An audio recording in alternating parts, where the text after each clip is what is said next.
And there it is. Hi, everybody. Welcome to the Stratosphere Lounge. I'm your host, Bill Whittle. Keeping people waiting for a few seconds there. See? Hi, everybody.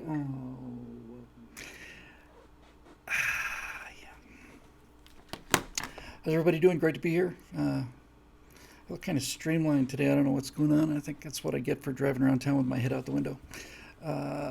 In any event, tough question tonight. I hope I get to it. All right. Well, we will definitely do that. I hope everybody's doing well. We sure did have a lot of fun last week with my friend Phil, and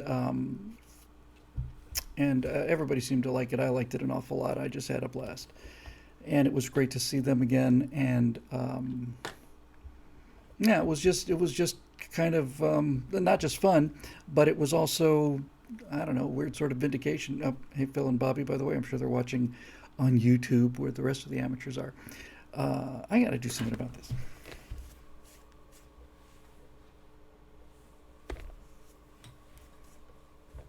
That's a little better. Yeah, it was just a lot of fun, and I'm glad so many people enjoyed it, and I certainly enjoyed it. We don't want to be a downer or anything, but and I'm not going to, well, now I've already kind of have to be. After the show was over, we did a little research. You know, on third thought, I'm not going to go there. Uh, it has nothing to do with Phil and Bobby and me and everybody else. It's just we're going to leave that show the way it is. I just decided to change my mind about that. Anyway, here we are. So hope everybody's doing well. Um, got a good response to the Ashes to Ashes video. It's kind of cool to see that experiment that I've talked about so many times um, actually played out.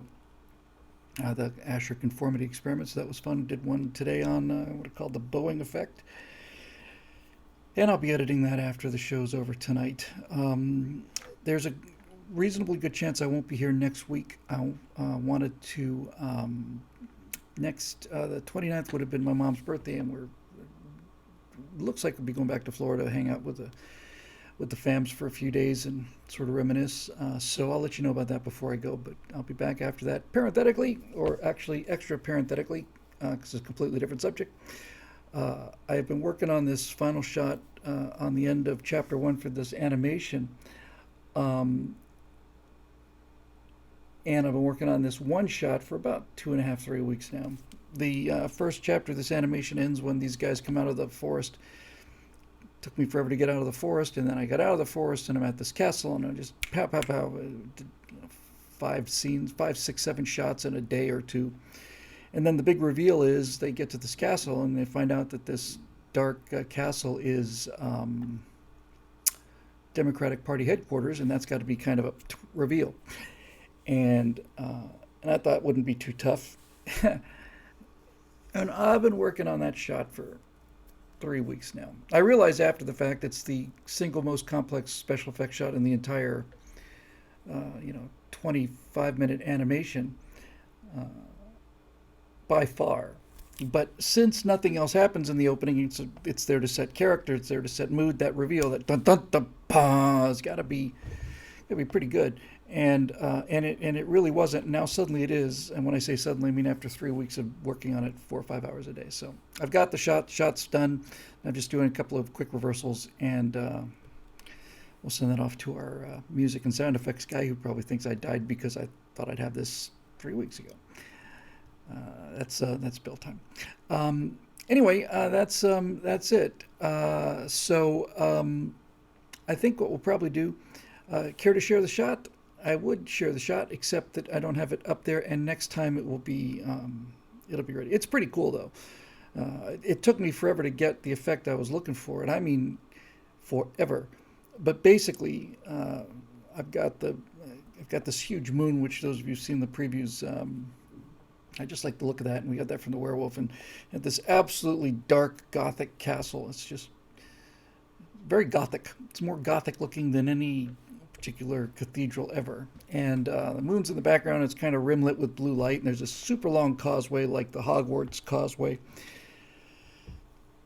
And the effect I wanted was I wanted um, I wanted the Eye of Sauron look, and that's not so easy to achieve. So you got to have that thing glow. Anyway, just to give you a quick idea of how long I've been working on this shot, I've got these twin spires, and then this D, this flaming letter D appears, and then it's in a circle because that's the logo for the Democrats. And just getting that fiery circle that goes around it, just the fiery circle, took me a day.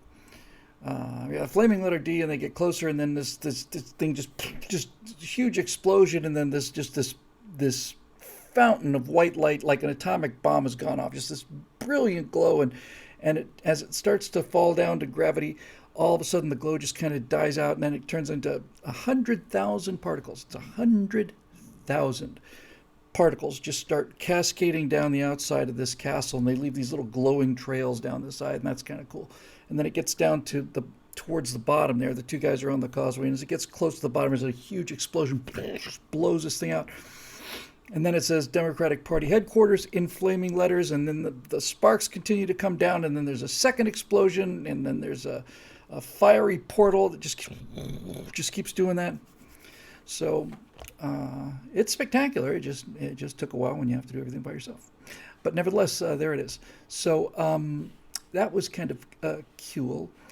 And other than that, I guess we're pretty much. I think we're pretty much golden.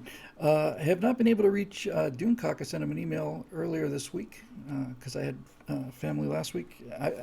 I've heard him say on his own shows a couple of times that he's having some sort of real world difficulties. Although I think he did a live thing with Critical Drinker today that I wanted to comment on, but I wasn't able to. So I'm glad they're friends. Hopefully we do get our foot in one door and get to talk to all those guys because I think that's certainly where the future is, and it's kind of what I'd like to be doing. Anyway, that's about it, I guess. One thing. I'm sure I must have shown it to you guys months and months ago. But I did a thing for my wife when she was in Hawaii, and I did this thing kind of as a like an animated voicemail. But the reason I bring that up is because I think one possibility for this pop culture channel is to do it as a metahuman. Honestly, it's about it's just right out of the camera, directly onto this character, and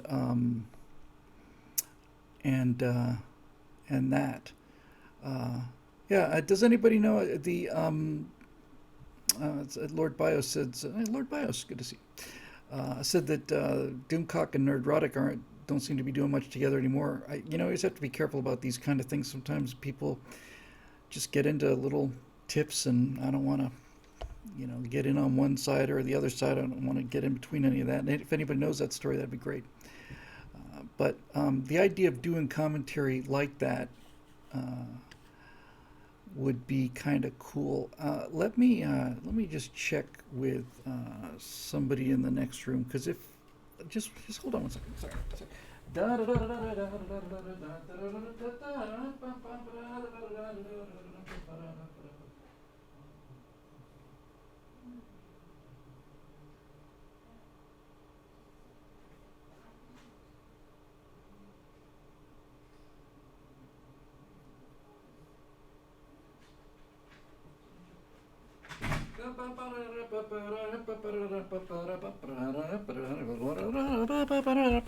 Okay, so as it turns out, yes, I thought I'd check that. I will show you what I'm talking about. For those of you who have not seen it, I'll play it for you because this was done so quickly. It took me 40 minutes maybe. And I think it'd be kind of a cool way to do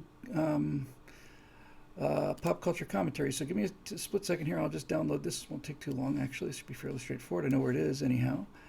And I'll play this for you. It's only 60 seconds. Kind of fun.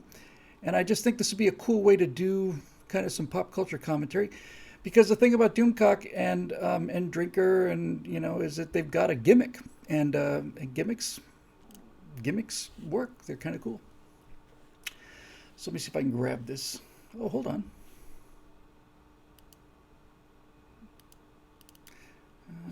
There's the. That's an old version of the castle. How old is that? Everybody hang loose. Hang loose. Is this something I can show? Yeah, it's not too bad, actually. All right, I'll show this too. This is the animation I just. It doesn't have the. That's okay. Yeah, every now and then you got to tease things. Here's the castle thing. I didn't realize I had one uploaded. This doesn't have the Democratic Party headquarters letters, but it gives you an idea of the effect I was talking about. So first things first here, YouTube downloader, where'd you go? Here. And we'll put you here. Isn't this fun? Watching me do things. Yeah. Come to Papa. But it give you a good idea of it's considerably more elaborate than this, but you get the gist, the drift, the gist, the drift, the gift. So here's that Democratic castle. We'll call it the castle reveal. You can tell me what you think of this groovy thing here.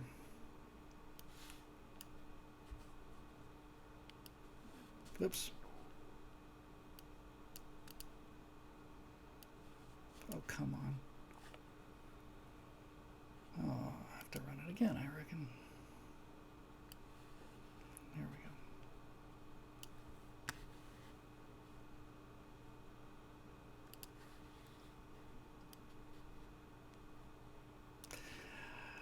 Well, one more time for good luck, and I got to go in and out, so bear with me. I need to do...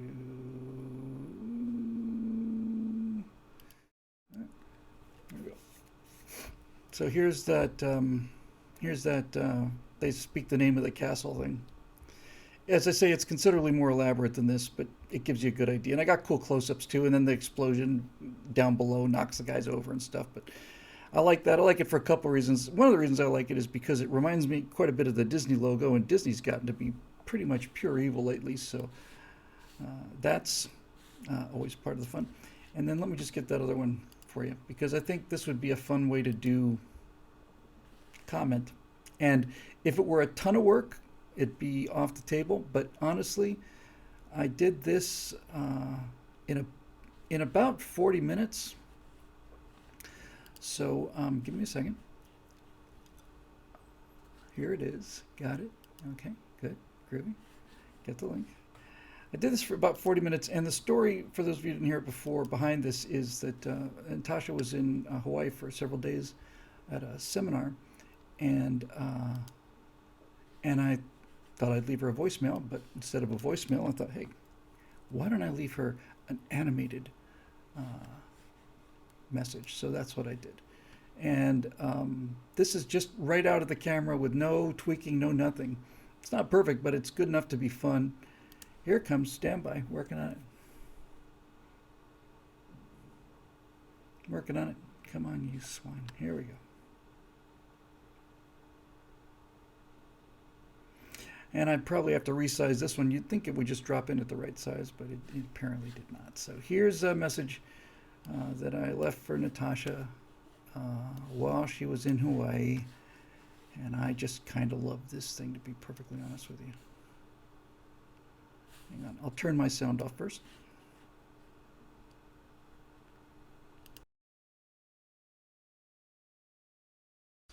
Well, hi, honey.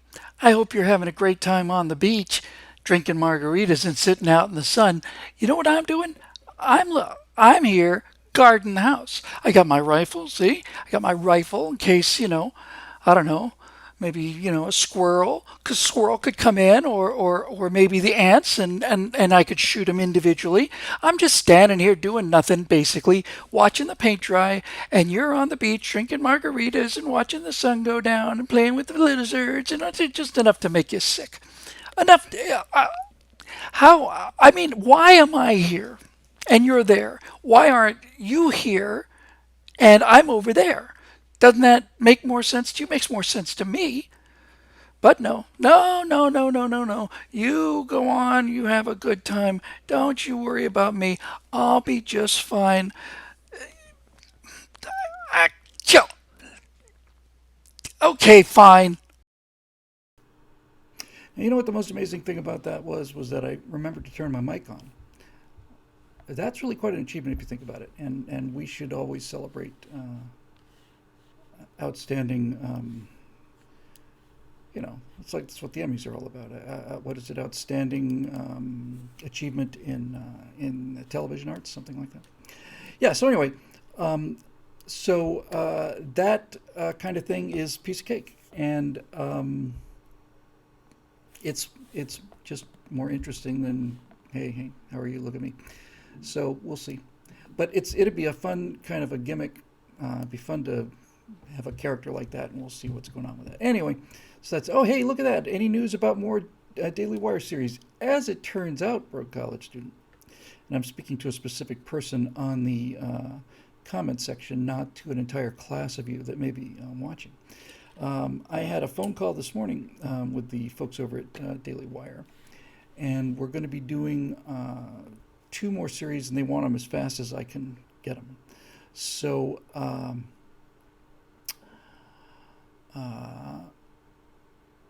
here's what we're going to do. We're going to do another 7 on America's Forgotten Heroes, and unlike this morning, I tried to remember them.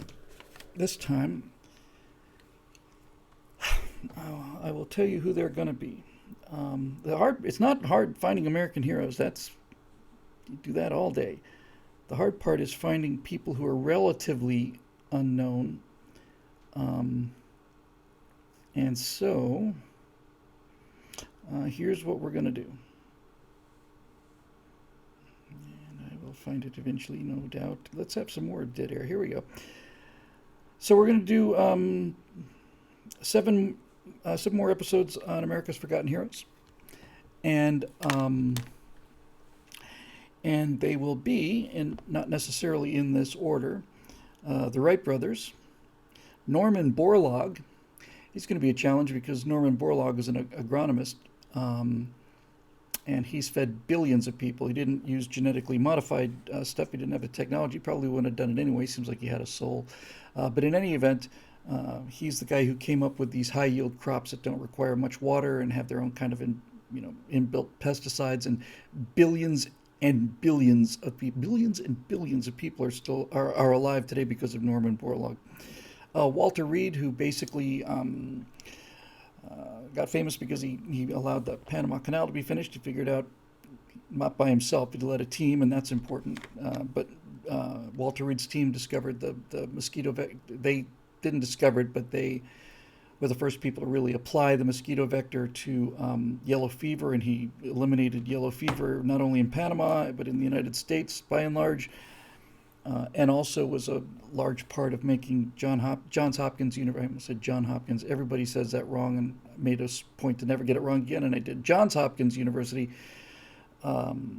into a medical school that was not only the equal of Europe, but arguably better. And we had nothing. It used to be if you wanted to be a doctor, all you had to do was show up and fill out the form. Thomas Paine. Those of you, I'm sure, have heard of Thomas Paine. He was kind of the missing founder. He never gets mentioned because the I just have to answer something here. Tiki Rocket said GMOs are amazing and should be embraced by everyone. I agree with that, actually. I do. And I said, oh, I had a soul. The thing about the GMOs that I don't particularly like is this idea of patenting seeds and then having these seeds get out into the wild. And then you basically have this case where they're making a movie about this, where farmers are getting a bill from Monsanto for growing crops that have a, a GMO stamp on them. They've been genetically created, and that part of it I don't like. But I completely agree. I'm not one of these, oh, GMOs are automatically bad. I mean, there's an awful lot about those that I think is good, and some stuff about it not so good. Now I've made everybody unhappy, but wait till you hear what the second series is going to be. So, yeah, so Thomas Paine, I mean, I don't know what the numbers were, something along the lines of, yes, and Walter Reed insisted on giving credit to the Cuban doctor, and I read that story. It is a Cuban doctor who actually got the mosquito thing down, and Walter Reed gave him credit, and that's really that important. So, Thomas Paine, before Thomas Paine came along, I don't know what the numbers were. Something like 1 out of 4 colonists favored independence, and after Thomas Paine was done with Common Sense and some other incendiary literature, it was something like 3 out of 4. And Thomas Paine never got the recognition he deserves, largely because I heard he wasn't a very pleasant guy, but mostly because he was openly atheist and he was buried in it was a kind of a John Paul Jones kind of thing to him. But we owe a lot to Thomas Paine. Probably the most famous person on the list is Ulysses S. Grant. And I want to talk about Grant even though he was president. I don't think he was a super great president, but he was an astonishing general. And he was at the beginning of the war, cashiered for drunkenness and, that kind of thing, or resigned. He was a failed leather tanner. And, and, and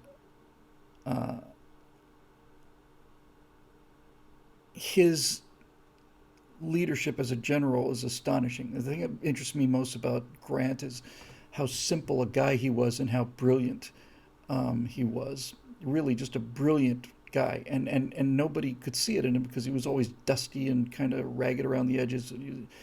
He really won the Civil War. He was the guy Lincoln was looking for the whole time. A number of people are pointing to Calvin Coolidge as a president, and I have to tell you, I've heard enough. I know the basics about Cal, but I might throw him in here. I don't know. Let's just say he's on a standby. He'll definitely be in a third series if we do it. Oh, ho ho. Hound Dog says the problem with him with Ulysses that he was taken for granted. I see what you did there. Dave Big Booty says Grant could have kept a slave he was gifted as a wedding present, but when he was almost dead broke, he paid to set the slave free. That's the kind of guy he was. So U.S. Grant, and then number 6, Billy Mitchell. Nobody tells the story of Billy Mitchell. Billy Mitchell is the father of modern air power, and he was court-martialed for upsetting the apple cart. So that's a story I think needs to be told. And then the final one I got, and I'm considering substituting Coolidge for this final one, but I think I'll do it anyway. The final one I got from Mike Rowe, and that's Paul Tibbetts. I think Tibbetts deserves at least equivalent credit to Jimmy Doolittle. Doolittle went through a lot more in terms of hardship, but Tibbetts was that kind of guy. It wasn't like, see, the thing about it is there are, like I said, there's hundreds of thousands of cases of individual heroism that are just mind-boggling, but it's got to be something that's more like a bit of a career, or if not a career, some kind of, it's not like they had a great day, although with Ernest Evans, that was an exception to the rule. Do you have to be dead to be a hero? Asks Hound Dog. No. Got any suggestions?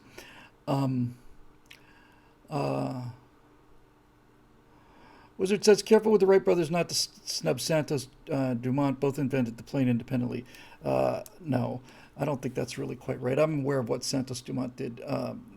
To the degree whether or not that thing flew is still relatively up in the air, if you'll pardon the expression. But it was not a controllable aircraft, and I've read the Santos Dumont case, and I don't think it holds water. I don't know what the date of Santos Dumont's first flight was, but whatever it was, it was not really an airplane, at least not as I understand it. I'll take a look into it. And Dave Big Booty says, do not forget the third Wright brother, and I won't. Although I just did. The mechanic who built the engine for that thing was essential. So there's the seven America's Forgotten Heroes, and here's the one that I just have kind of a I just know I'm going to get in trouble with this. I also pitched a number of things. The one thing I really wanted to do, and I still want to do, and they will not let me, they haven't given it to me yet, and I've pitched it 4 times now. I really want to do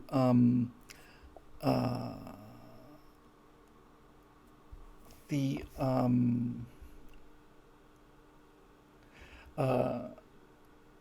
wanted to do one called Hell on Earth. I wanted to do a series of 7 battles that, in my opinion, were the worst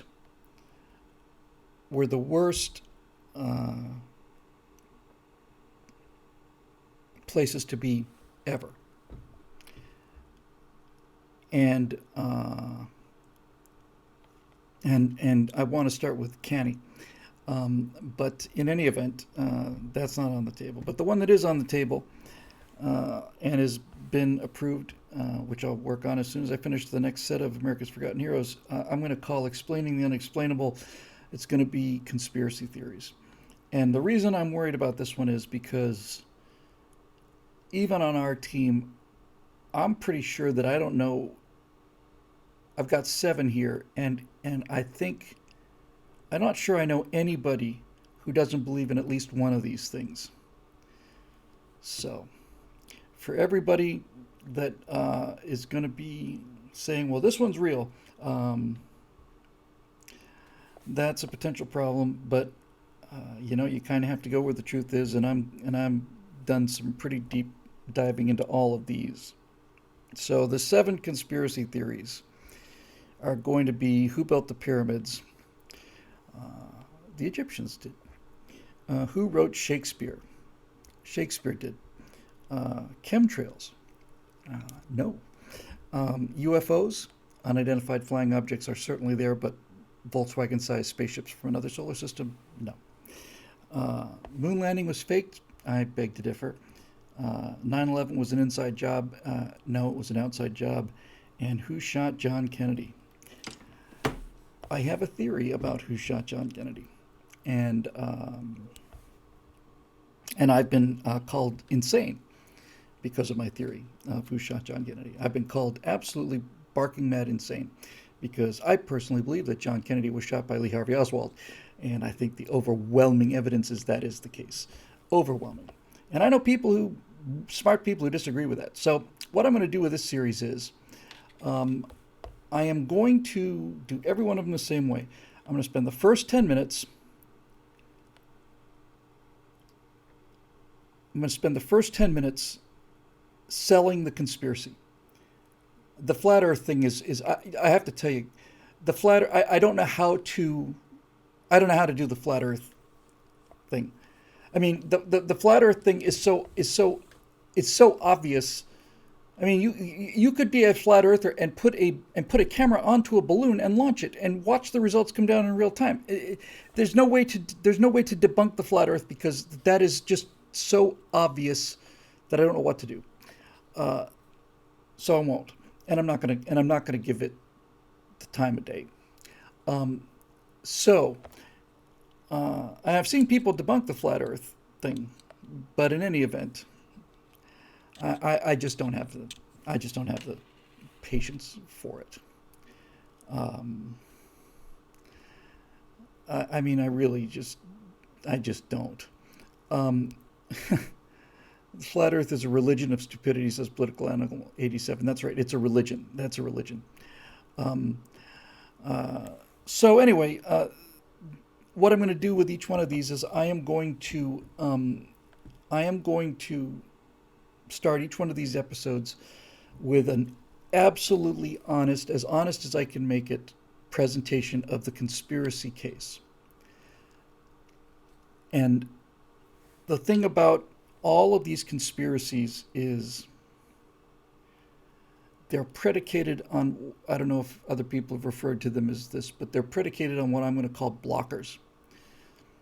And it's a compelling argument. If you can actually airtight prove that one aspect of what the accepted story is for all of these things is physically impossible, then once you've eliminated, the possible or the impossible, you're stuck with what's left. So there are all of these things have blockers. A classic example is the magic bullet in the Kennedy uh, assassination conspiracy. So I'm going to lay out all the blockers, and when you've got the blockers in line, you you then realize that the true story that you've been told just can't possibly be true. And this is how conspiracy theories work. This is how I'm going to look at that. Marusha Dark has a conspiracy theory debunking of the flat Earth. Let me just open that link before it scrolls away. Got it. I'll check that later. So back to what I was talking about. So I'm going to set it up, and then we're going to take a look at things. But so there's two things to the conspiracy theory debunking. One of them is this idea of blockers. How do you explain this? That's so you got to clear the blockers. And if you can clear the blockers, it really is game over at that point. If you can clear the blockers, then the thing that you saw is the most likely explanation. Because the other part of debunking conspiracies is that conspiracy theorists will attack the we'll just call it the status quo story, and they have an alternate theory, but their alternate theory never survives intense scrutiny. And every time you try to apply intense scrutiny to it, they start to do the, well, I don't have all the details kind of thing. Great example is the 9/11 thing. I'll just take one off the top of my head. People claim that it was a missile that hit the Pentagon. Okay. So first of all, you've got to find any number of people to eliminate the airplane and all the rest of that stuff. But really, what it comes down to is, if that's true, if it was a missile, and that's another thing, by the way, there are hundreds of conspiracy theories for hundreds of details in each one of these conspiracy theories, and all of them are a little bit different.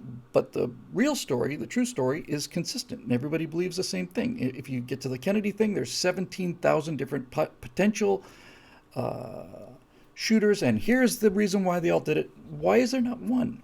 Why are there so many? Back to the 9/11 thing.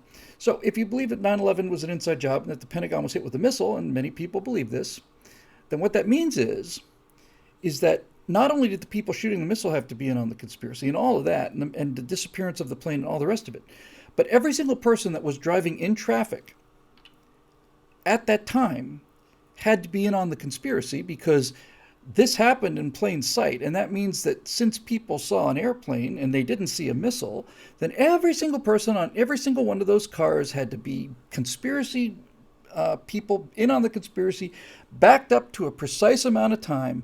Every single person driving a car, going by the building that saw that, had to be in on it. And this is the kind of thing that just takes them down. Oh, Dave Booty says it was in plain sight. So there you go. And this is the thing this is where they just back down. I saw one particularly dishonest thing in was it Loose Change, where they had a picture of the 767 that hit the towers, and you see like the bottom of the plane, and they point to this targeting pod on the bottom of the 767. Proof positive that this was this wasn't a regular jetliner, because it's got a targeting pod at the bottom. Now the targeting pod looks a little bit like a little bit like a box, and I think it looks pretty much exactly like the kind of artifacts you see on a JPEG when you try to blow a JPEG up. But put that aside for a minute. Here's the part that I have. This is how I ran into the UFO thing too. They show me this frame. See, there it is. There's the targeting pod. Okay. Let me see this. Let me see the frames before and after this, because to me that looks like a digital artifact from a reflection on the bottom of the plane. But if you're right, if it's a targeting pod, let me see the previous, 200 frames. Let me see the following 200 frames, because if it's real, it'll be there on all the shots. If it's a reflection, it's just on this one. Okay, but see, that's how it happens. That's how it happens. There comes a point when it's so selective that I actually have a very hard time believing that the people promoting the conspiracy are not fully aware that they're lying. I'm willing to give them the benefit of the doubt in that case because belief does strange things to people. But I know during the week that I believe that Edward de Vere, 16th Earl of Oxford, wrote all of Shakespeare's plays. I believed that for a week until I read some books on the other side of the story. I don't know how you make the case for de Vere without realizing just how much lying you're doing. So anyway, when I was talking to the guys at Daily Wire about this, I said a lot more enthusiastic about doing the conspiracy thing a year ago because what I've seen in the last year, and especially in the last 4 years, um, you know, there's overwhelming evidence that the FBI created a fake dossier in cooperation with the former first lady of the United States and the political machine of a former president in order to create a false dossier that was then used to try to bring down a sitting president. Now, if you told me that in prior to 2016, I would have said it's just nuts, but it's not nuts. It really happened. And irregularities in the counting of the so-called election in 2020, that really happened. I've seen so many things that have really happened that my level of suspicion is now suspicious. Nevertheless, I think these things are all pretty much, real. I think my favorite one really is the pyramids because people have a hard time believing that. And the problem is that the one thing that people don't appreciate about the pyramids is they don't the thing that's not included in their consideration because it's not possible to include it in their consideration is what can be accomplished by 80,000 people over 80 years. That's the thing. Um, so, anyway, uh, that's what we're going to be doing. So, for those of you that like the Daily Wire series, there are two more that are go. They're go. And I can just simply write them in all of my abundant free time. There'd be nothing to it. So, yes, massive manpower over time. I've seen, I'm not going to get into the story because I've told it too many times on this show, but I have been at the Southern Cross Observatory in the heart of downtown Miami when everybody was sure that they saw UFOs, and I was sure they were UFOs too until I waited a few more moments and was willing to see what they really were, which were not flying saucers, although I wish they had been. Um, I saw a leprechaun when I was 7. I saw him there leaning up against the rock with his little vest and his little pipe and his little green hat. I saw him, and I was so sure I saw him that I immediately went back home and went looking for him. But anyway, yes, and that's a good point that Dave Big Booty points out. Cleopatra is closer to us in turn. Cleopatra, the number of years between us and Cleopatra is less than the number of years between Cleopatra and the construction of the Great Pyramid of Khufu. Uh, Egypt's been around for a long time. And then you start to get into all these other things that are just kind of inconvenient. And like, for example, one of the things on inconvenient truths, one of the things I find most compelling about the pyramids is the bent pyramid. For those of you not familiar with the bent pyramid, you might want to look it up. But the bent pyramid to me is indication that number one, they were built by humans, and number two, we know they're built by humans because humans made a mistake, and when they made a mistake, they corrected the error, and then they didn't make that mistake again. If you see the bent pyramid, the bent pyramid in Egypt, not super big compared to the other ones, it goes like this, about this high, and then all of a sudden they go, oops, and then they crank the angle to that. So in other words, they were building one of these guys. It's crystal clear, because you build pyramids from the ground up. It's much easier that way than building them from the top down. And they were working on this pyramid that was going to be, up here, this tall, and they're building the pyramid, and all of a sudden they realized, no, we didn't get this right. The foundation's cracking, or it's starting to, and so they significantly shortened the height. It's called the bent pyramid because halfway through its construction, they basically said, no, it's not going to do it. We're going to have to scale back our expectations. So, anyway, there's a bunch of stuff going on, and by the way, the UFO thing, UFOs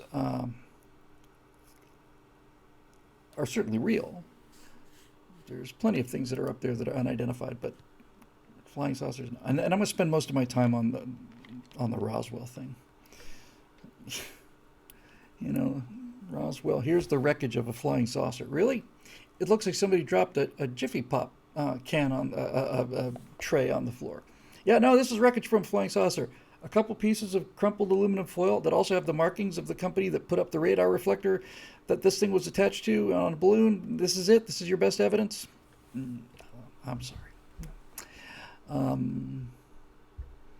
Yeah, and we tend to think of the ancient people as as idiots because they didn't wear all of this. Marisha says, Bill and I need to have a 3-hour debate on all of this. You're on. No, seriously, I think that'd be fun. You're on. I did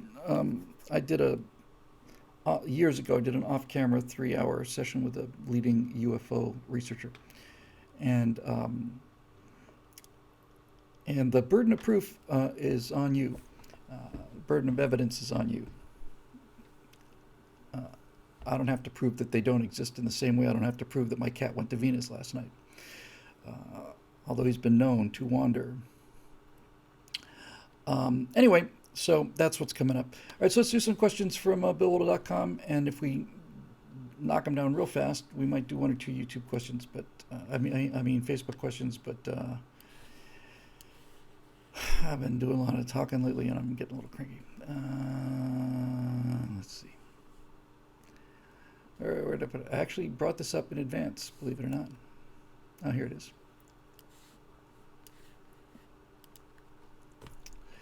So there's a couple backed up here, and we'll take them from the top. Here's the one for 923.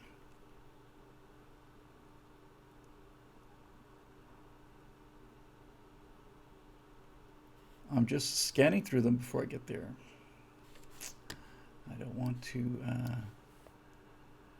miss anything.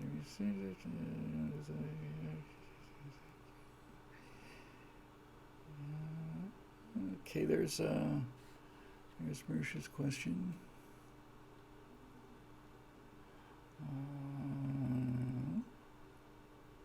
Jeremy Amsden has a really cool avatar. It's a raccoon wearing a U.S. flag shirt. I can't tell you how much I love raccoons. We had raccoons. We still have them occasionally. We used to have 7 here in Sherman Oaks. We had 7 in our backyard at one time. I love those animals. I think raccoons are the coolest animals in the world. I think they're the most American animals in the world, too. I just love them. And when I saw Rocket on Guardians of the Galaxy, I about lost my mind. I really, really like them. All right, so some of these questions on Builder.com are really long, and I'm going to dedicate as much time as I can to them because that's why we're here.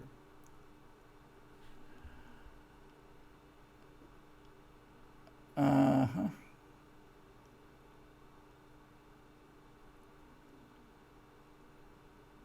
All right, let's have a look. I'm going to put on my reading spectacles now. Trash pandas, yeah.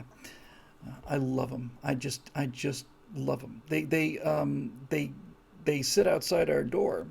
They don't actually sit. They just kind of stand there looking expectant, and they're smart, and they're just so. There's something about the way they run their hands that is just so human. You just kind of pick things up. And, yeah, they got diseases. I don't know. We have possums too. And by the way, I forget. I did a look at it. I forget the numbers. I want to say. I think it's like 10 million years. It might be a little longer. But possums aren't even mammals. And raccoons are cute and smart and clean and bright.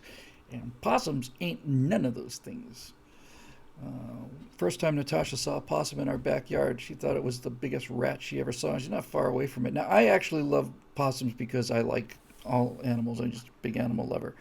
And they have a right to exist and to eat too. But man, I took a look at the evolutionary background of possums and raccoons, and I want to say there's 10 or 20 million years between when possums split off and raccoons split off. And man, I'll tell you what, those raccoons were busy in that 10 million years. Um, they, it's not their fault that they're ugly, is what I'm trying to say. And hey, what do you know? Uh, why can I never pronounce this right? Leaolas. I can never get it. I don't know why. You've been here for as long as I have, practically. I can never pronounce that name. But he says possums eat thousands of ticks. They are our friends. I believe you, and I didn't know that. But if their primary occupation is eating ticks, they may be friends of mine, but they're not high on my list of people to invite over for dinner. So anyway, yes, possums are marsupials, and marsupials are an interesting kind of halfway stage in evolution. They hadn't quite figured out the whole live birth thing yet. They got most of the way there. But Woody Fool says raccoons broke the downspouts off the house, tore up the shingles, dumped the rubbish, and pooped in the driveway. Trash pandas. But other than that, how do you like them? Political Animal says that possums are our progressive neighbors. He says they're our ugly, stupid friends. Fair enough. Anyway, yes, raccoons wash their food. And by the way, if you want to know what a raccoon magnet really is, I had to look this up. But it's marshmallows. Those guys just love them. They love. You just get the mini marshmallows and kind of put them out on the table, and they kind of like come up to the table. Get a little low coffee table outside. And they kind of come up and they look and they see them there, and they kind of look at us, the whole time, and they're reaching out with their little paws, and they're so busy watching us that they're just kind of tapping around with their hand. Just kind of, I love them, love them, love them, love them, love them, love them, love them. Parenthetically, speaking of wild animals, when Natasha came to visit before I proposed to her, we were in Sherman Oaks at my apartment, and we were walking around the neighborhood. And at nighttime, and I said, honey, I saw I saw a coyote here once, way down the street. But they come down from the mountains sometimes. Really? Yeah. And I am not making this up. 30 seconds later, we turn around, and a coyote was 5 feet away from us. So, there you go.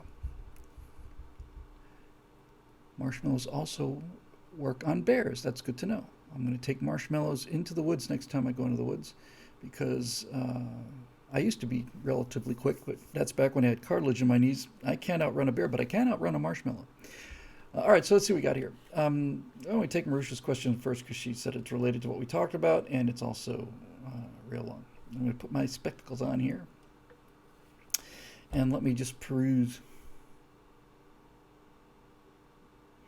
Anyway, my questions this week's a bit of a long one, having to do with 9/11. It's likely to touch a nerve with some people, probably with you as well. So before I ask, let me just say this for the record, in case anyone feels like I'm insulting those who died by even raising the point.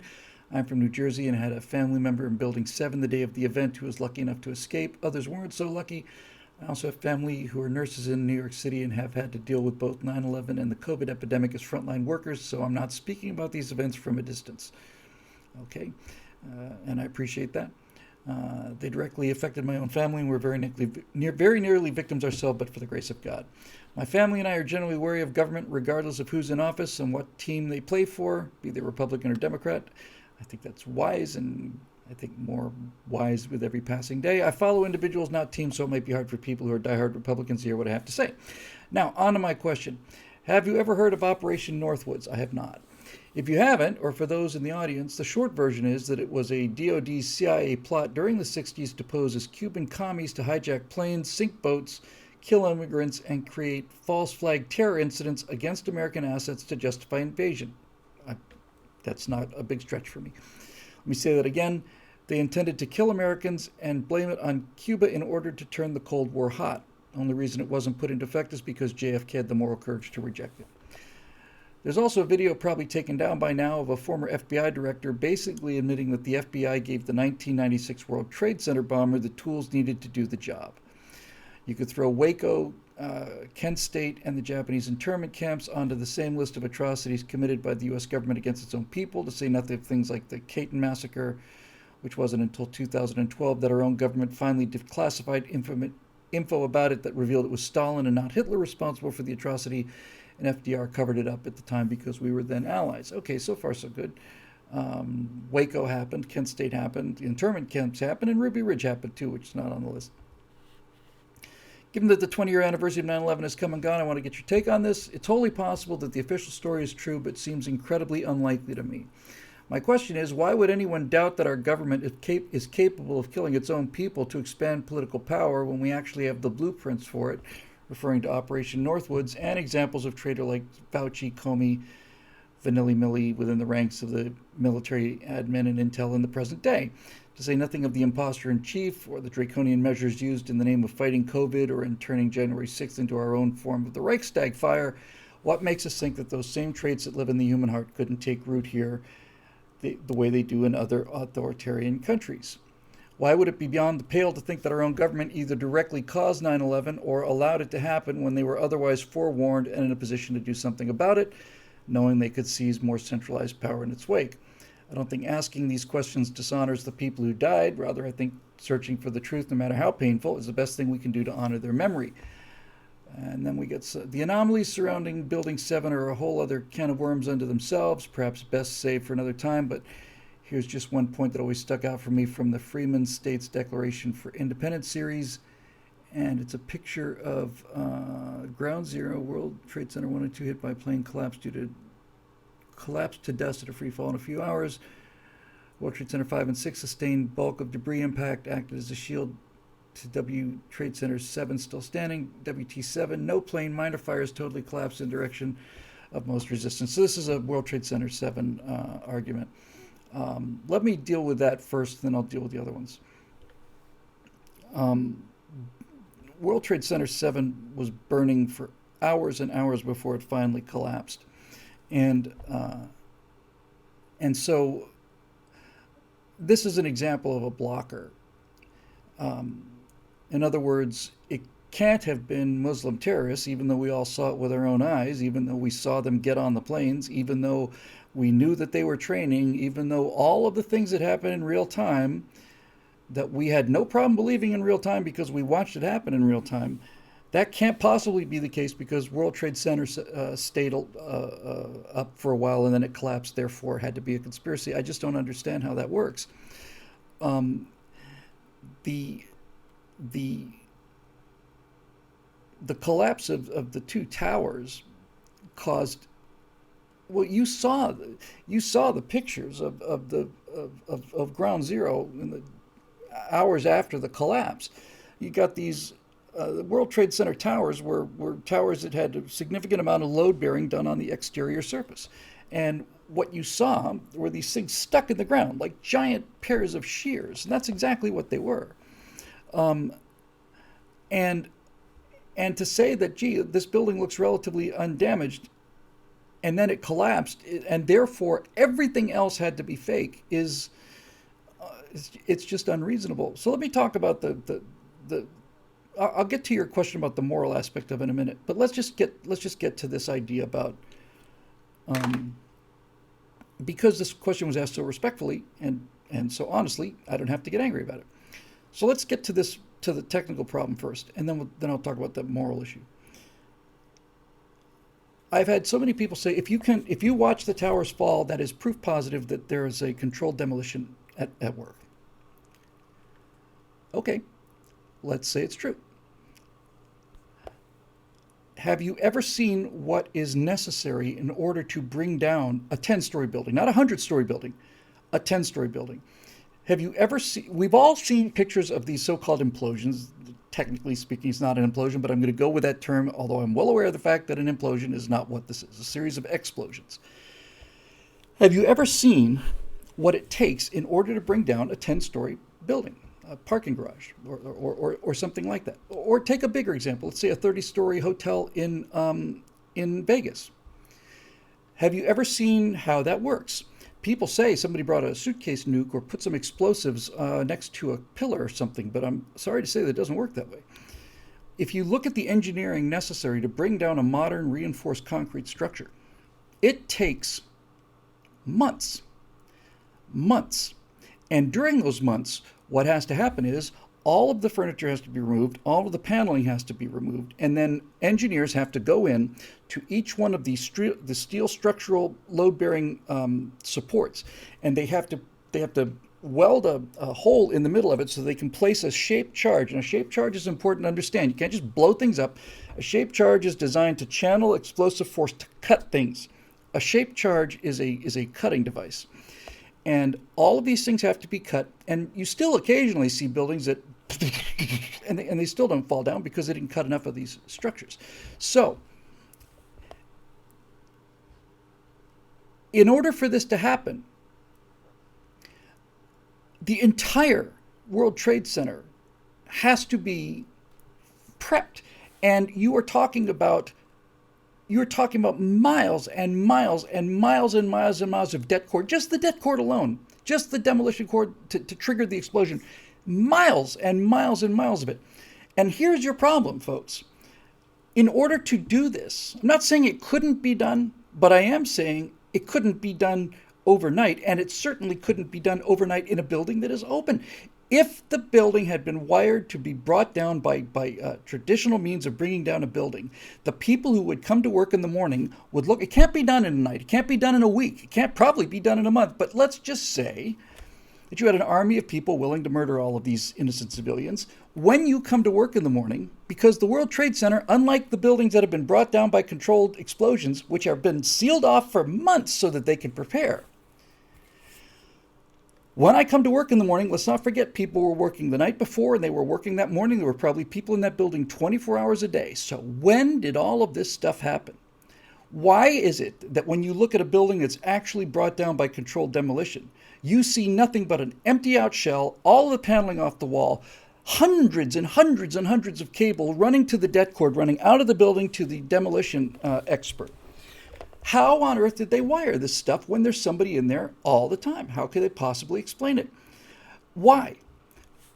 There are people, so Marisha says they saw and heard construction happening on empty floors. It doesn't work that way. It doesn't work that way. It's not like, hey, we put a little bomb in the corner or we managed to sneak something in here. Take a look at what I saw years and years and years before 9/11. I saw a special on the Discovery Channel about people that bring down buildings, and this is a multi-month-long process that is in open view the entire time, and it is not possible to do it otherwise. So the reason I don't believe that the World Trade Center was brought down by controlled explosions is because this would be the biggest demolition job in the history of the world, twice, and it is not possible to do without being aware of it, period. And most importantly, you don't need it. In fact, not only do you not need it, you have evidence that you don't need it. And the evidence is the first tower to get hit was the second tower to go down. How do you explain that? How do you explain it? Why is it that the first tower that got hit was the last tower standing? See, I have a simple explanation for this. And my simple explanation for this is that the murderers that flew those planes into the buildings did actually a pretty good job of it in terms of hitting the buildings, harder than it looks. But it's not impossible. But my point is this. The first tower got hit higher than the second tower. Why does that matter? Well, because the first tower got hit higher, there is less weight above the damage point. The second tower to get hit lower, and that meant there was more weight above the damage point. Since there's more weight above the damage, the tower that got hit second came down first because it was under greater stress. Now, people will talk about, people like, what's her name? Any number of geniuses. Fire can't melt steel. It doesn't have to melt steel. All it has to do is weaken steel. One of the best arguments against the 9/11 being an inside job thing was done by a guy who was just a regular welder. He was just a blacksmith. That's all he was. And he sat there and he said, here is a steel rod. And he stuck it in a vise in the ground. He went, I can't move this thing. It's steel. And then he took a torch to it and started to heat it. And he said, you'll notice that this thing isn't even red hot yet, let alone melting. It's not even red hot. But watch. Once you apply enough temperature to steel, it gets soft. And when it gets soft, it starts to collapse. And when it collapses, it goes. Now, when that first collapse happens, it's a hammer. Have you ever been able to take a hammer? Take a hammer. Imagine you've got a hammer. And imagine you've got a nail. Can you drive that nail into the wall? Of course you can. Can you drive that nail into the wall by pushing it into the wall? No. Why is a hammer a hammer? A hammer is a hammer because you accelerate the mass. And mass moving forward carries more force. Is it force equals mass time acceleration? Is that right? So the reason a hammer works, the reason you can't press a nail, the reason you can't take a hammer, put it up against a nail, and just press it into the wall is because you cannot generate that kind of force. But if you take it back and accelerate it, then force equals mass times acceleration, and the acceleration of the mass provides the force to drive a nail into the wall. And once one floor starts to come down, that floor is a hammer, and that hammer is hammering the second floor. When that second floor goes down, you now have a more massive hammer, and bam, bam, bam, bam, bam. And people who talk about you can see the explosions coming out of the side, no. Each one of those floors is filled with stuff called air. And when you compress those two pieces of concrete, that air has to go someplace, and the air goes out the side. It may look like an explosion to you, but it's not. And this is one of many, many, many, many arguments. But it is not possible to bring down a building that size, really of any size, without months of preparation and without det cord running into every one of these things. You can't do this surreptitiously. You cannot go to the. You have to weld holes into burn holes using a torch into hundreds and hundreds of steel beams and attach these charges, these shaped charges in place. And you can't do that around the clock in a building that's occupied 24 hours a day. It's not possible. It's not possible. However, what is possible is if you take several 100,000 pounds of aluminum and steel and you fill it full of jet fuel and fly it through these support structures, that is possible. And I'm going to go to the trouble to find this because it's worth it. Since this is a dry run for all of this, this is what actual engineers did, and it's fairly interesting and somewhat horrifying. Take a look at this. Hang on a second.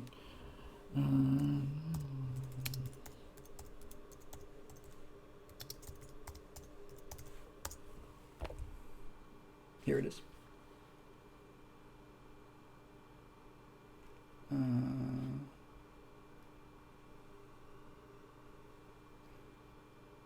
It's actually, I see one that's not the one I'm looking for. I want to make sure I get the one I'm looking for. Hang on one second.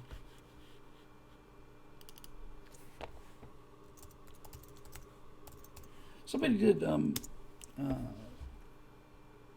is it this? I don't want to run the wrong, yeah, here it is. So, I'll just get this and show it to you. It's from National Geographic. But this is what the aircraft did, what the aircraft actually did to the actual structure of the World Trade Center. And it ain't pretty. And it explains everything, and you don't have to bend over backwards and try to come up with impossible things like wiring a building to implode, because I saw it happen. And this is the other thing about conspiracy theories that I'm fascinated with too. And that is that when they're happening in real time, nobody has any problem with it. When we were watching this happen, I wasn't thinking, wow, this isn't the work of terrorists. No, we watched it happen in real time. Your instincts were correct. All of this stuff happens afterwards. And this is kind of the point.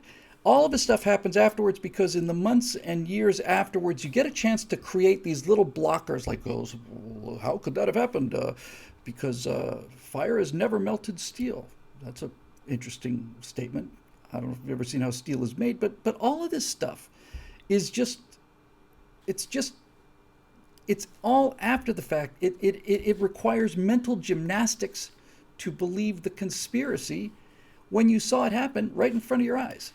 Here's a good look at it. And I don't know if I can fast forward through it. And if I can't, I'm not going to play it because I don't want to. This bloody thing. Where did this thing go? I just this second had it. It's lost on my desktop. Give me a second. Gosh.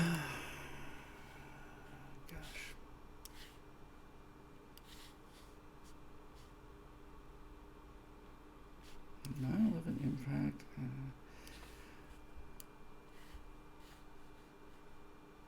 Hang on. Oh, come on. You know what? I'm not going to run it now. I'll save it for the show, for the video. But in any event, here's the structure of the World Trade Center. Here's X-ray views of it. Here's a 767. Here's the angle that it came in on. Here's what it did to the structural supports. Here's what it did to the center column. Here's what the fuel did. Here's where the fuel went.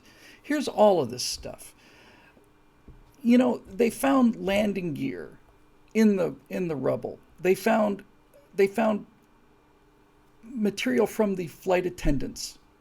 So and we saw the jet hit, right? So are you telling me that they wired this building for demolition and then they had to fly a jet into it in order to sell it? I mean, if you're going to murder people, why skip the middleman? Why not just say that the terrorists came in and wired the building? Why do you have to go to the trouble?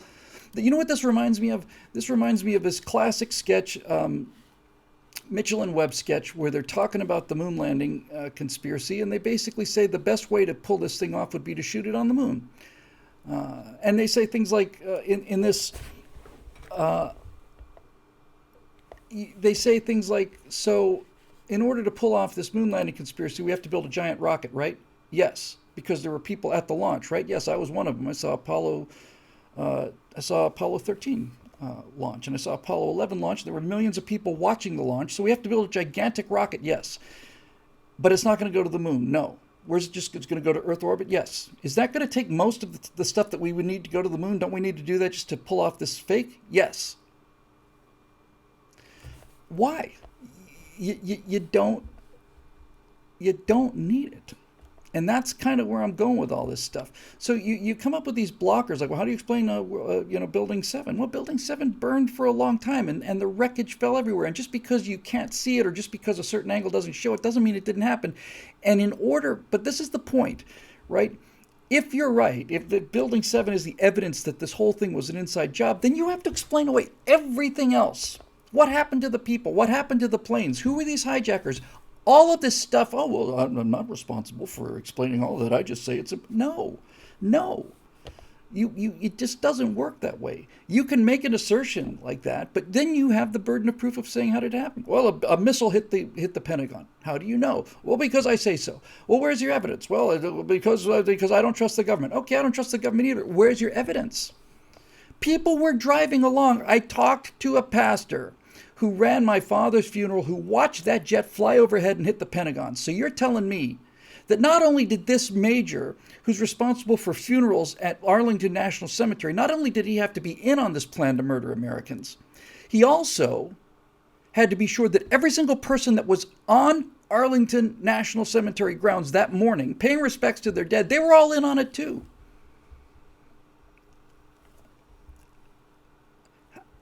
How do you do that?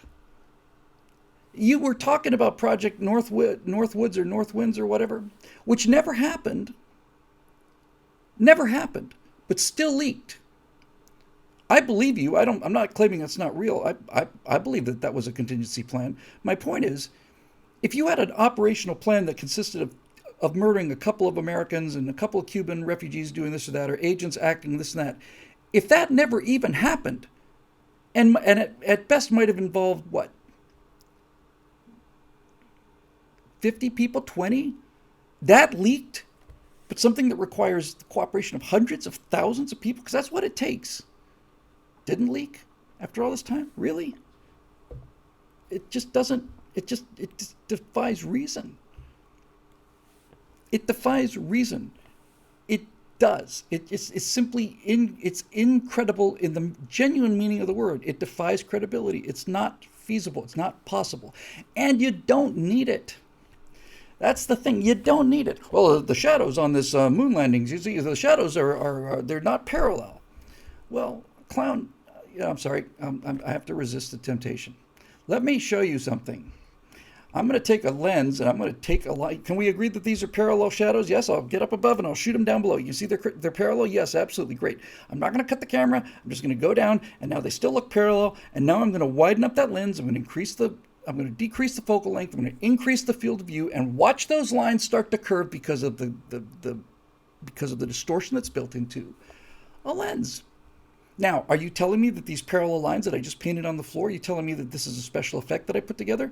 I'm going down to this. Now, Marisha says, I'm straw manning your actual point. Then please tell me what your actual point is, because if you're telling me that one of these buildings, if you're telling me that this is an inside job, then you're going to have to explain away all of this stuff. So what is the actual point that I am straw manning? I'm not being facetious and I'm not being angry. Explain it to me. I will give you the time. Just put it as briefly as you can in the comment section, and you tell me what point you're trying to make, because this is the thing. You say that this plan, and I believe you, that this plan to have CIA agents murder Americans in order to make Cuba appear to be the bad guy and become invadable. You say that plan was not put into effect because of the moral courage of John F. Kennedy. I have no reason to doubt you on that. So what you're saying is that a plan that might have entailed the murder of a few American citizens in dark places was not put into place, despite the strong desire to have a reason to go into Cuba, because the president decided that he was morally against having one or two Americans murdered. You said that didn't happen because of the president's moral integrity. But now you're telling me that not only the president, but hundreds of other officials are perfectly willing to have 3,000, 4,000 people killed. And by the way, there's 3,000 people killed in 9/11 because of the work of the firefighters. They very likely could have killed, and almost could say should have killed, 30,000 people. Okay, I'm arguing against a number of points that people believe but which don't necessarily believe. I'm willing to accept it's an inside-out job, meaning Muslim hijackers plus government involvement. But why? Why? So you're saying, no, okay, I don't think the thing was brought down by explosions. I believe that Muslim hijackers did it, but they had the government working with them. Why?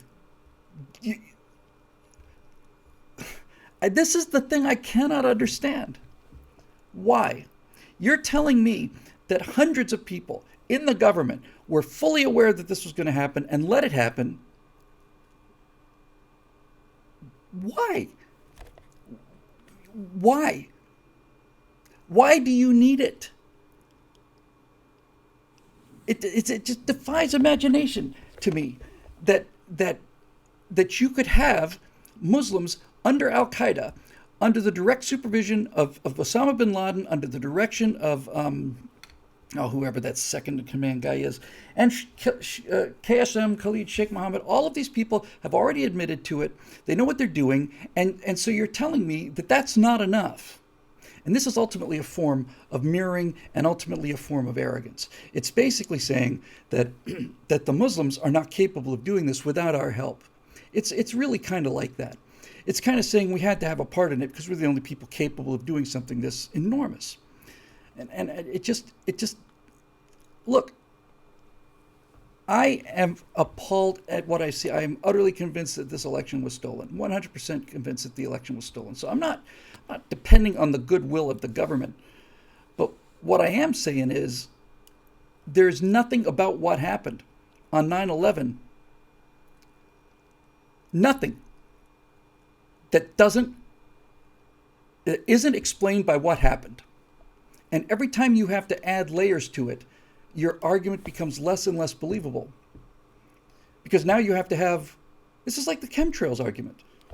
We're poisoning our own people. Are we? Yes, we're flying chemicals up there and we're poisoning our own people. Okay, Who's doing that? Well, the government is doing it. The government? Okay, well, the government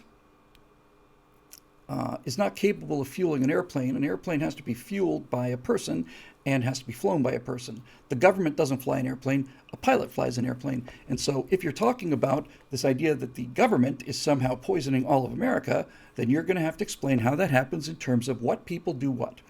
And when you start talking about it on that level, then you realize that you've got to have guys who are willing to fly airplanes over their own people, including their own families, and spray poison on other Americans, never tell anybody else about it.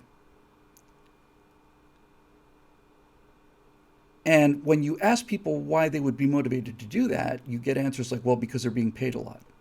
How much money would you be paid?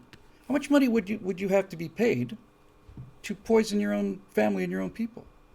Most pilots, not all of them, most pilots are former military people willing to risk their lives in defense of this country. So how many of these pilots have to be involved with this?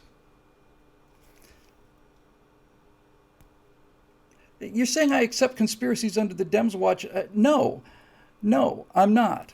I'm not. It's not a question of, gee, it was Bush, so therefore he couldn't have done it. Let's say Bush is the most evil guy in the world. You don't need it. And furthermore, not only do you not need it, you can't explain it. Tell me how this worked. Tell me. And you've got to be specific, because if you say, well, I think it was something like this, but maybe it wasn't, then you're basically saying that I am not providing an explanation. I'm simply making an assertion. So tell me how it worked. What were they involved with? And tell me how it worked. This is why we need 3 hours. I don't think we need 3 hours. I really don't. Because when I ask you to tell me how it worked, you're going to have to tell me how George Bush and Osama bin Laden got together with a plan to kill Americans that would be in both of their interests and that they both thought they could get away with. And I just don't see it. I don't see it. What I see is an intense emotional desire to justify a suspicion in the government that you are fully correct in having, but that you don't need. You don't need 9/11 to believe that there were election irregularities.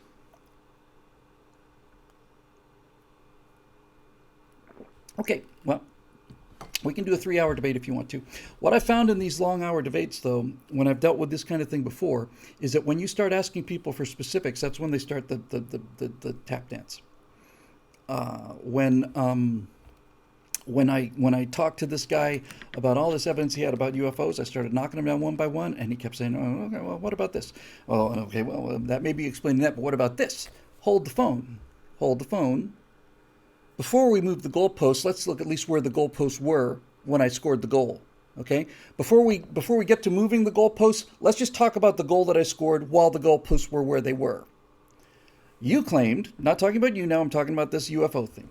You claimed that this is video taken in orbit of the space shuttle with a 50-mile long tether and that blah, blah, blah, blah, blah, blah, blah. And I'm saying that that is a T upside down at the bottom of glass in a water tank, and that if this tether is 50 miles long, then the tether is also 5 miles wide. And you have admitted that this evidence that you've just claimed was top quality evidence is worthless. And that is not something you just get a chance to walk away from. In other words, if you're saying that this is some of my best evidence, this is exactly what the guy said. And I said, okay, well, this is why that doesn't work.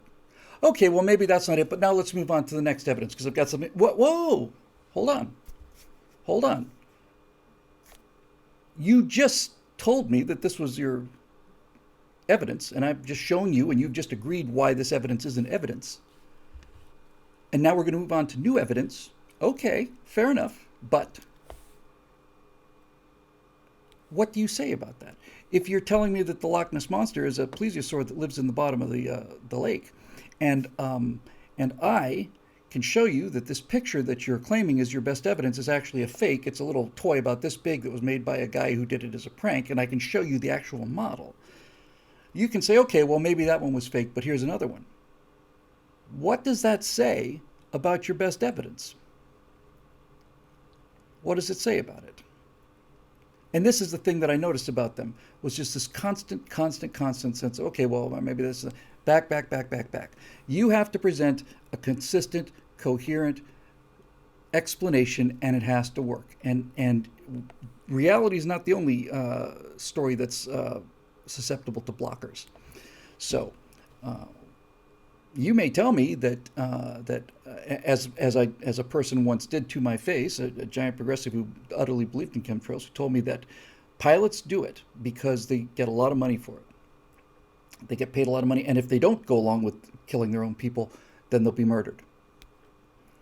And I say to myself, well, I'm a pilot, and I know a lot of pilots.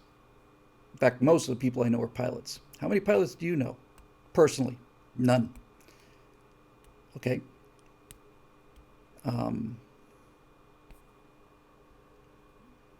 Who fuels this? Who puts the poison in the airplanes? And I can show you that jet engines have changed, and I can also show you. See, now, if people go along with the vax mandates, now you're making it about the vaccination, and the vaccination is not 9/11.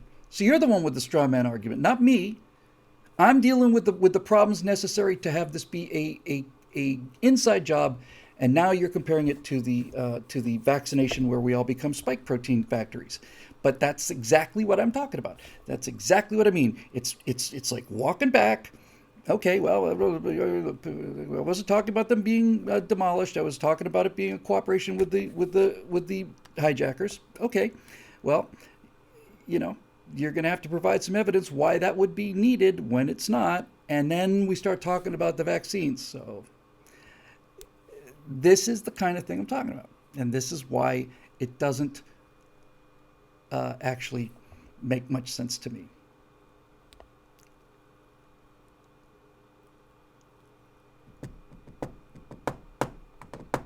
The primary reason that these conspiracy theories are, I think, kind of like from orbit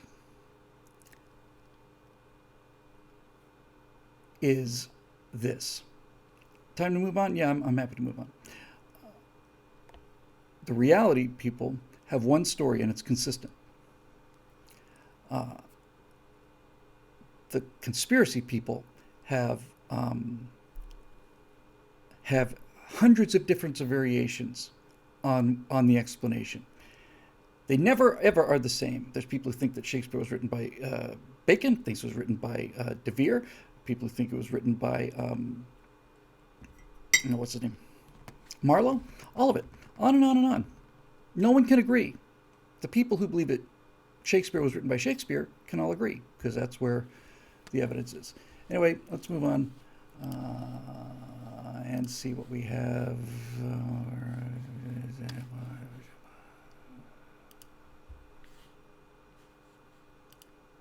Nope. Where did I put it?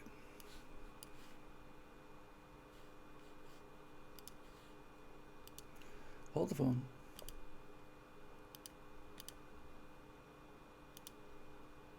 Find it again. Hang on a second. Go back to Billable.com. Solve this problem here.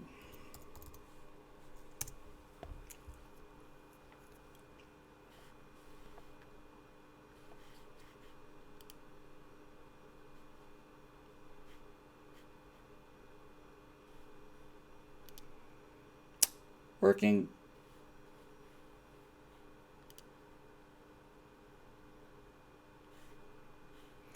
All right, so back to the 923 questions at Billable.com. Henry Lumley, woke military question. Bill, what should or can the next Republican president do to the military leadership to clean out the woke ideology? What responsibility does Trump bear for not least attempting to clean this out and placing Milley in charge in the first place? I saw a poll that said today on Instapundit said that if Trump and Biden were to run an election today, Trump would win by 10 points, and that he's up 20 points by independents. And my first response to that was, well, I've seen fairly convincing evidence that the results were adjusted as they came in. So I'm not entirely sure there's going to be another Republican president. But if I also do believe, for what it's worth, that it is possible to exceed the margin of cheating, although the margin is continually adjusted. We'll just take that as read. Well, it's easy, Henry. You just fire them all. And there is precedent for this kind of thing. Fire them all. Fire them all. I mentioned in that thing I did on Millie, I said I would cashier every officer above the rank of lieutenant colonel, maybe above colonel. I'd keep colonels. I'd fire every general in the military. And I'm not saying that every general in the military is part of this, but I am saying that I didn't see any of them resigning, with the exception of one or two men of integrity who did resign. Those people I'd reinstate. I'd make them Defense Department secretaries. I'd fire them all. And my response to this would be, you're fired because, number one, you didn't do anything or say anything when all this stuff was going on. But the main reason we're firing you is because the Pentagon has become a priesthood. It's become a temple. And in order to have the American military succeed, you have to be a political person, not a military person. And that's how it's structured. When I saw and heard the story of what the Pentagon did regarding the Bradley fighting vehicle and how they were willing to cover up the defects in this vehicle and have American soldiers burned to death so that they could protect their stars and their future, it was enough to make me sick. I literally could not believe it until I read it 4 times, but that's exactly what happened, and it continues to happen. I'd fire them all. I would close the Pentagon. I really would. I would close it. The centralization of the Pentagon is why we're in trouble in the first place. Isn't it convenient to have everybody in one place? It is. But if you look at how the Pentagon functions, and I know this from John Boyd's career, and this was in the 70s, the 4 stars are gods, and they walk through the halls, and if you have something of the utmost importance, you may be able to get a briefing with an aide to the general, who then may get you a briefing with the general if it's exceptionally important, and you'll have 10 minutes, and he'll tell you have 10 minutes to make the case. You've got between 6:15 and 6:25 this morning, and that's the time you have for the general. Make your brief, and that's it. Okay, my lord, that's what hierarchy does. That's what a priesthood does. That's what a palace does, and that's what it is. It's a palace. So while it is convenient to have everybody in the same place, it's also dangerous, and I would simply say, hey, next time we have to have a high-level meeting, we can have it at, let's say McCord Air Force Base.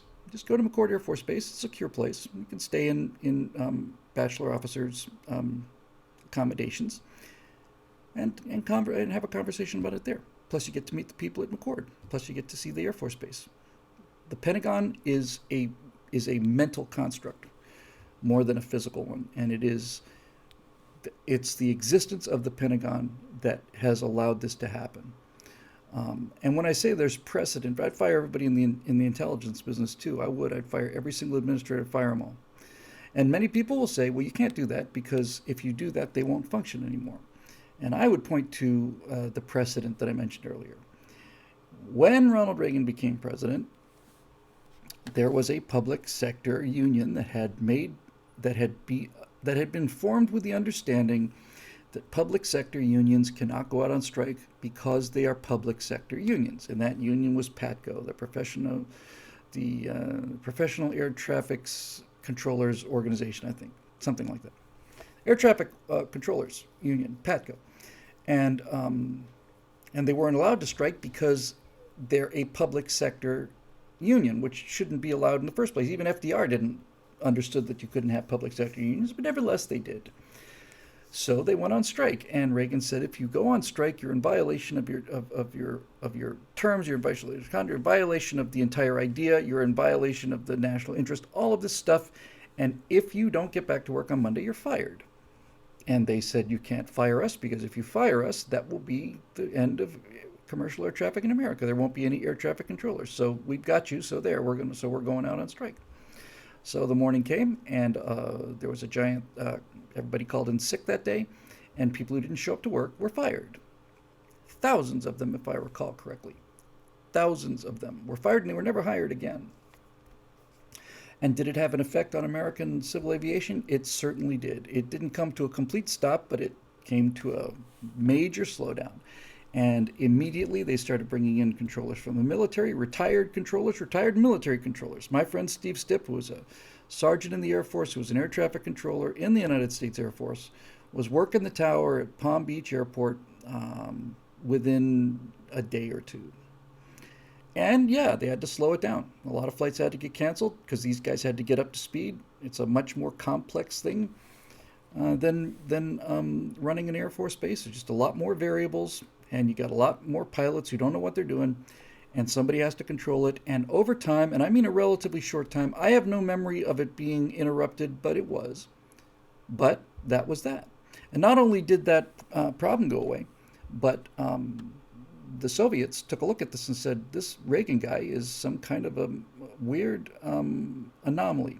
They probably said anathema because he said he was going to do something and then he did it on principle. And they didn't know how to handle that. But when Reagan said he would do something downstream, they took him seriously because of PATCO. And that's not my impression. That's what the archives of the Soviets revealed, was that when Reagan fired the air traffic controllers, the Soviets said, well, now what do we do?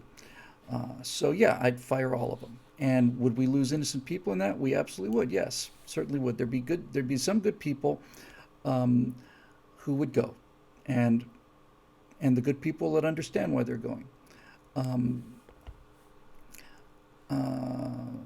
Mr. Greenberg, SB Greenberg, says I worked at the Department of Justice during the Reagan ATC firing. Lots of fun. I'll bet it was.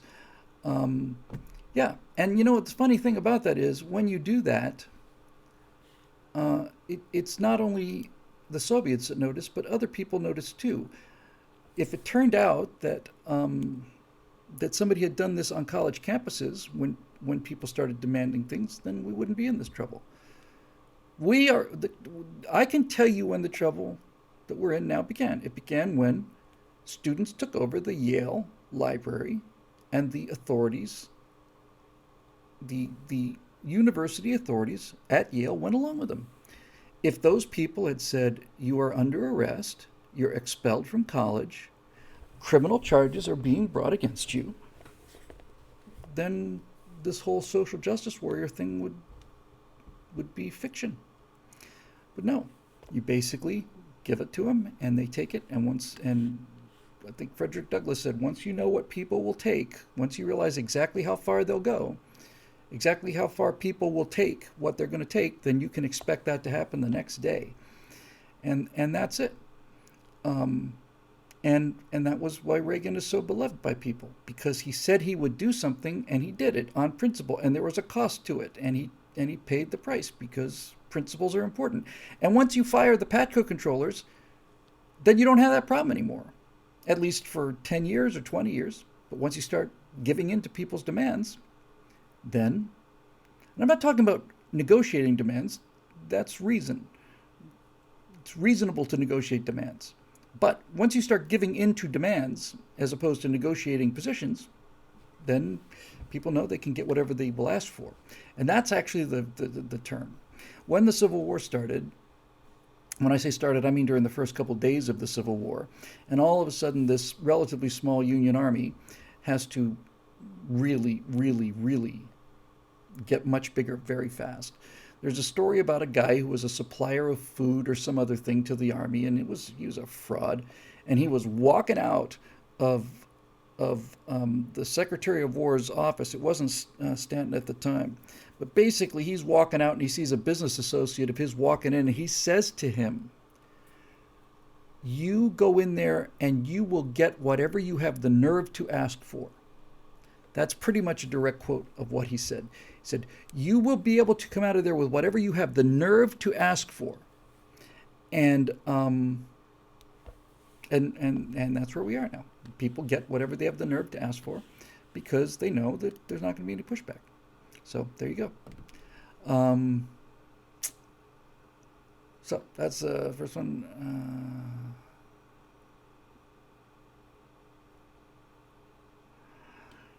Henry Lumley again. If Larry Elder had been the next governor of California, then what was there to stop the supermajorities in the Senate House from just impeaching Larry over the smallest perceived or astroturfed infraction?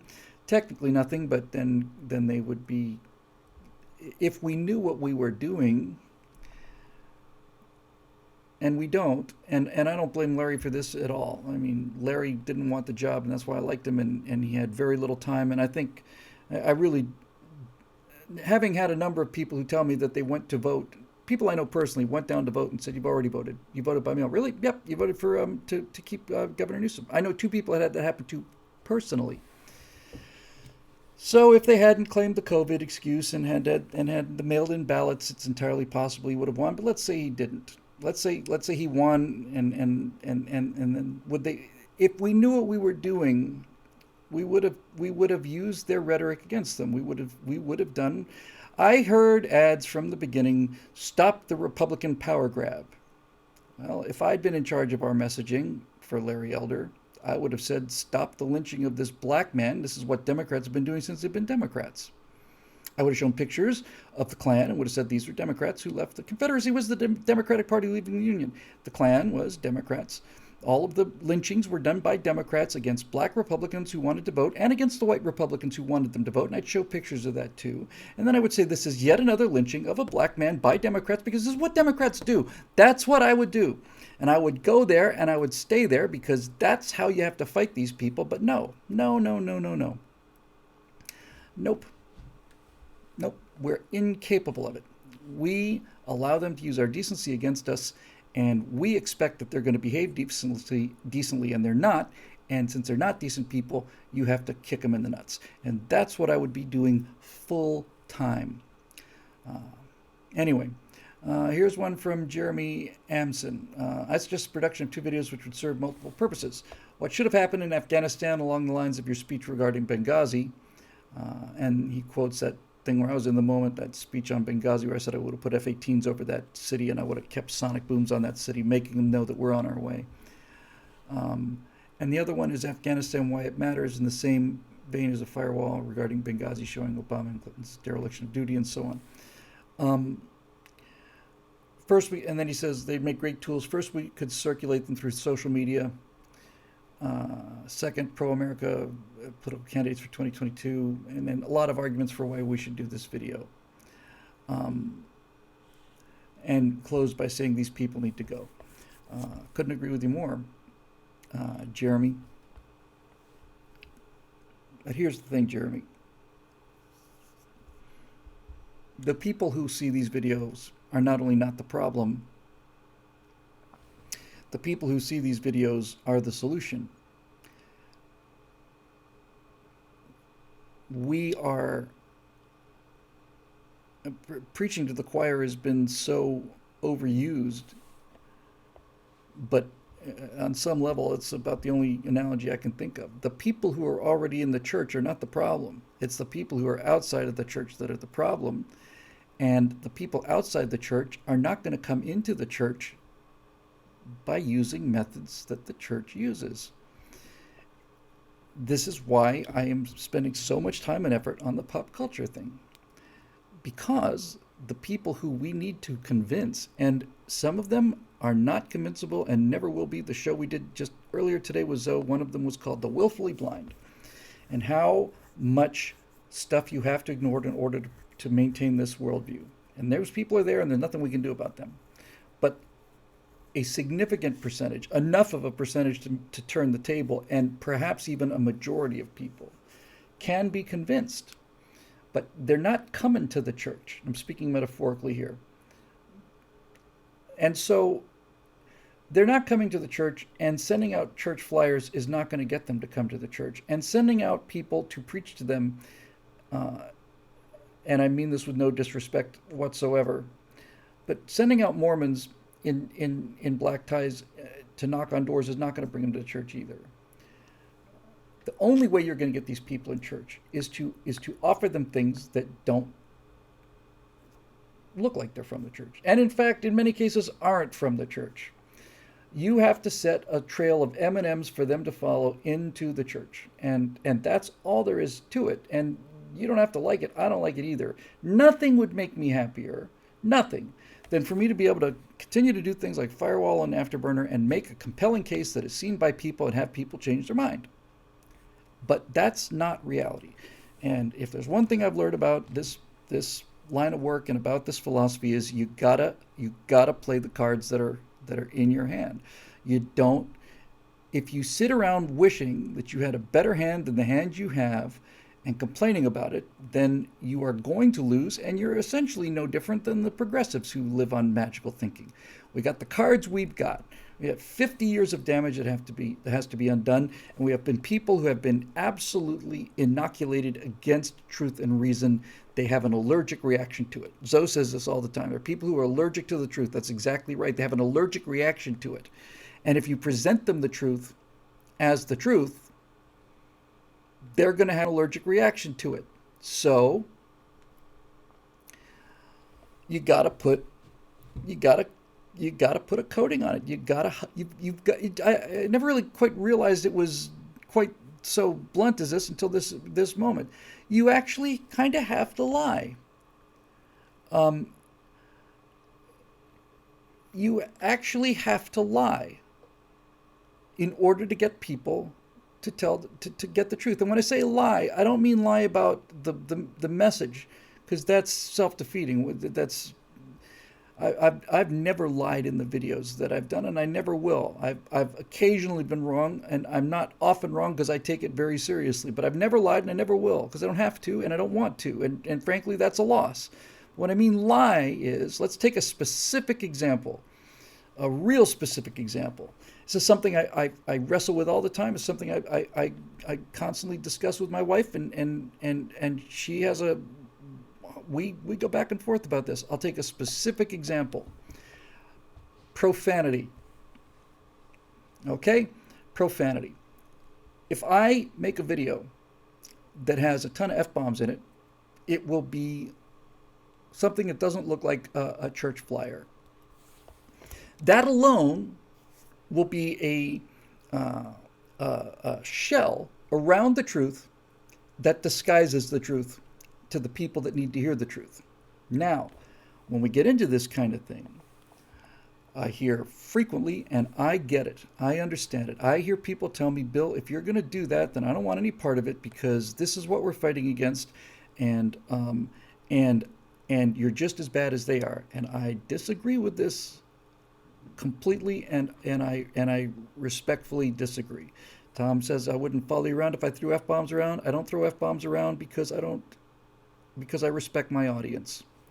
But if I'm going out at the church and I don't throw F-bombs around, then it starts to smell like a sermon. Now, there is a middle ground here, and the middle ground is I listen to people who do nothing but swear, and I listen to I never listen to the Young Turks, but when I do catch a clip of these guys, I'm astonished at how much actual profanity there is in there. But with that said, let's take a look at people who I do think have an effect and big audience. Let's look at Critical Drinker, who I admire very much. He's got an enormous audience. Let's see how big that audience is, because it's a figure, it's a number, and it's an important number. Give me a second.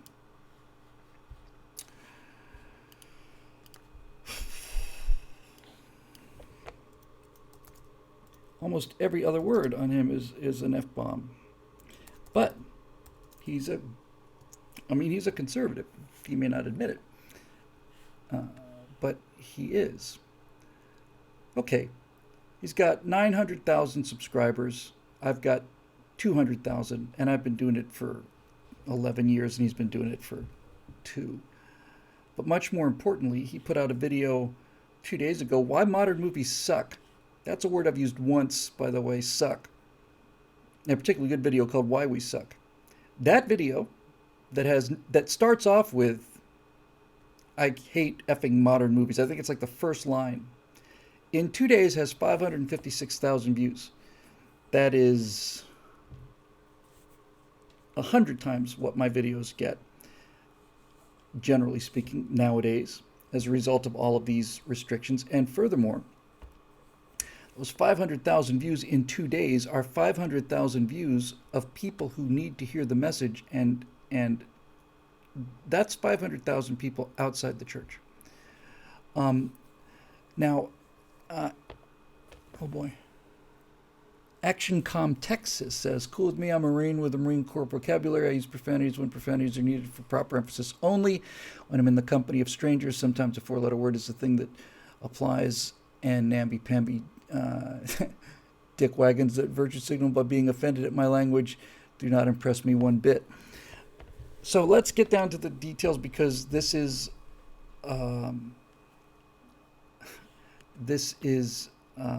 important. By the way, I did a search for critical drinker, and here's a video that says the critical drinker is toxic. The problem with reactionaries on YouTube.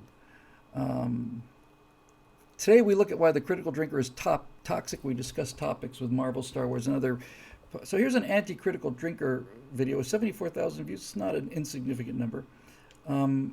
I will look at that later when I'm heavily sedated, because I get the feeling it's going to make me exceedingly angry. But here's a thing on Indiana Jones. They're going to do. They're going to turn Indiana Jones into a woman. Why not? Please don't, he says. 1 million views. Doomcock gets consistently 500,000 views. So let's get into this, because this is important. So this is why I'm talking about doing a separate channel, because I have to separate these two things. And I don't, not only do I not want to introduce profanity to Bill.com members or the firewalls or the moving back to mirrors. I don't need to. I don't have to. It's lazy. And there it is. So no, I don't need to add profanity to the work I'm already doing, because I can do the work I'm already doing without profanity, because I don't need to be profane in the church, because I don't have to get people into the church. But I'm not saying that you have to load things with F-bombs, but I am saying that if you put out something that doesn't have any profanity in it whatsoever, none, given the level of profanity in the pop culture, it begins to smell like church movie. And now we're getting down to the brass tacks, and we're also getting down to my problem, my personal problem. And my personal problem is, no matter how hard I try to make this case, I still run into a lot of people who say, if you go down that road, then we're done with you. And I say, okay, I respect your opinion. I get it. I do. But nevertheless, comes a point when I have to figure out, well, do I want to stay in business, or do I want to make a change? And I'm going to extremes here, because I don't think it's going to come quite to that. But nevertheless, it's something that's on my mind. So what our former military gentleman just said here, which I thought, and I've never heard the term dickwagon before, but as far as I'm concerned, sir, you on the internet. If I make a movie about soldiers and Marines, and I don't include profanity, then I might as well not include rifles. You don't have to like it, but that's just the truth. George Carlin, who was really brilliant guy, he really got very bitter over time. There's no question he's a brilliant guy. And he was talking about the 7 words you couldn't say on TV and so on. But he was talking about a couple of bikers. He was talking about seeing a couple of bikers where he said, you're not going to have a couple of bikers don't get together and say, hey man, I got to go tinkle now. If you wrote a scene like that, you'd be laughed at, and not you'd be worse than laughed at, you would be ignored. And if you're ignored, then you're not getting the message out. The best way I've ever been able to come up with it, the best example of this I've ever heard, is that when it comes time to getting people to the truth, we are at the stage now where the world is so corrupt that you have to take this pill and wrap it in bacon. And when we try to get a message across to people, it's like we have a pill that the dog has to take, and we grab the dog by the neck and we pry his mouth open and we shove that pill down his throat, and the dog coughs and barks and then runs away. And the next time he sees you approaching with that pill, the dog is gone, and you have to basically trank the dog. Or you could take the pill and wrap it in bacon, in which case the dog wolfs it down, and then the dog is constantly at you wondering when he's going to get the next pill, because he doesn't know he's getting the pill. He wants some more bacon. Give me more bacon. So this is the whole thing. You got to wrap it in bacon. And right now, whether you like it or not, the bacon is what things sound like. Marisha says sex and violence sells. It does. There's very few every conservative I know who's in this business, who's in the punditry business, is a smart person, and they're able to wield reason and so on. So all of them have a good argument because the market is keeping out the people who are bad. A small percentage of people have a sense of humor as well, so they're not only selling the brain argument, but they're actually selling humor. Ben Shapiro is one of the most effective weapons on our side, but Ben's not exactly a comedy professional. Steve Crowder, on the other hand, is a funny guy. He doesn't quite have Ben's incisiveness, but he's got that. But I have never seen anybody ever on our team use reason and comedy and sex appeal. Never. Never seen it. Because we get a little squeamish about that kind of thing. So let me tell you about the discussion I have with my wife frequently. When it gets time to do the science fiction thing, I'm going to have I've told this story many times, I haven't done it in a while, is I'm going to have these guys go into a strip club, and the strip club is going to be filled with robots, and they're going to be varying degrees of real, and they're going to be dancing like people dance at a strip club. And I've actually been to a strip club. Well, I've seen one on TV anyway. I read about it in my civics class. Now, when I do that, and I show a world where there are prostitutes on the street,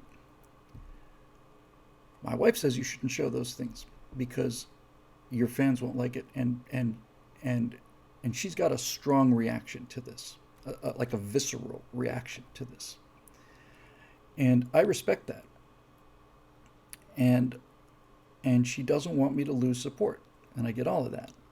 And I'm trying to say that when I show a world that has prostitutes, and I'm not going to go exactly so far as saying underage prostitutes, but I'm going to say young women who shouldn't be out on the streets. I'm not endorsing that, and I'm not glamorizing it, and I'm certainly not glorifying it. I am showing it because of two reasons.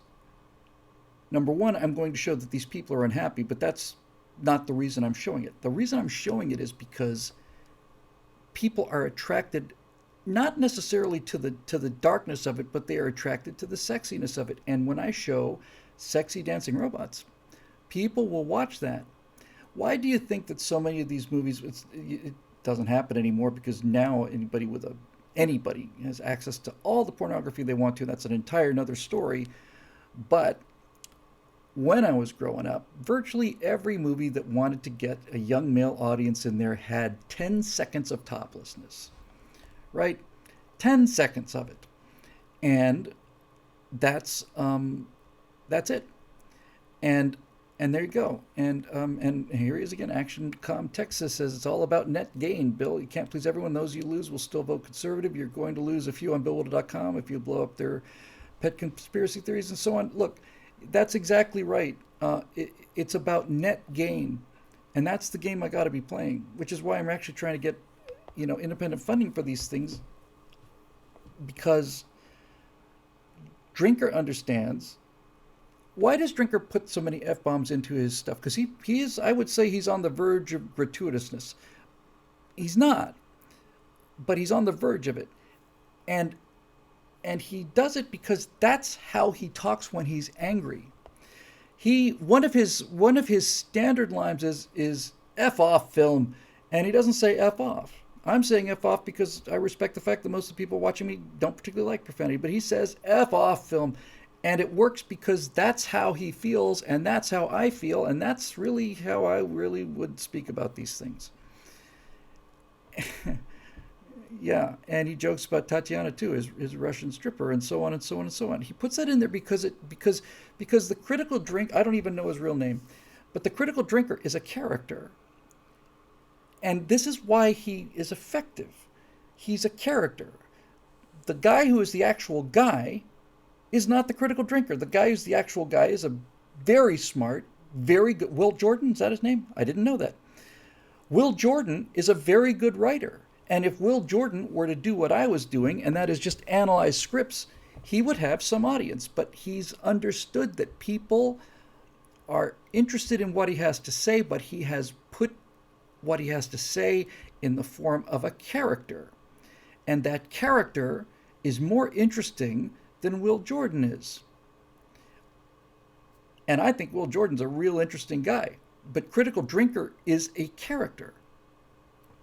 And like a character, he's got a backstory. And the backstory is he lives in Scotland and he gets roaring drunk all the time. And that is how he sort of diffuses himself. That's what he does to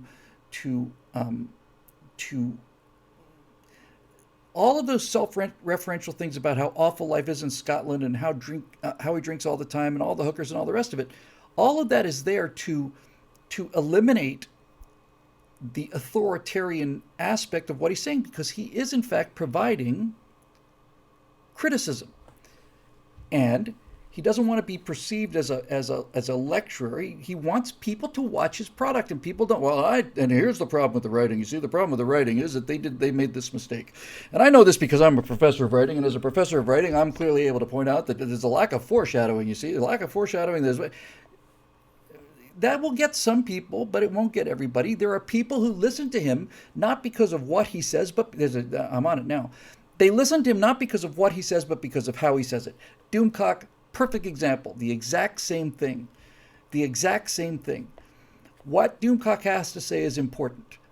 And people would listen to Doomcock if it were just the guy on camera like me talking, but not nearly as many people would listen to him as people that do listen to him, because people like to listen to Doomcock not just because of what he says, but because of how he says it. Now, Nerdrotic, on the other hand, is an exception to this. Nerdrotic is basically like me. It's just him and his opinion on camera. No nothing. People watch Nerdrotic, and I watch him because I like what he has to say, and I like him who he is. I get the feeling that's really who he is. In fact, I'm utterly convinced that's who he is. Unlike Drinker, who's playing a character, Nerdrotic is him, is himself. So the gimmick is the modern age. I watch him because of the gimmick. I understand it's a gimmick. I like him better because of the gimmick. Wizard said Neurotic gimmick is his prisoner stories. Okay, I actually think Neurotic's gimmick is that he hasn't got a gimmick. And Dave Big Booty says Critical Drinker recommended 2010. Well, we all make mistakes, Dave, and when I did that, I thought, Critical Drinker, you're dead to me. I agreed with everything you said up until you backed 2010, and at that point, you're dead to me, and I can never watch you again, but somehow I managed to overcome that prejudice. So look, and Helio says they don't know how much of a character the Drinker is. It might just be a little exaggerated. It's not just a little exaggerated, but you make a good point.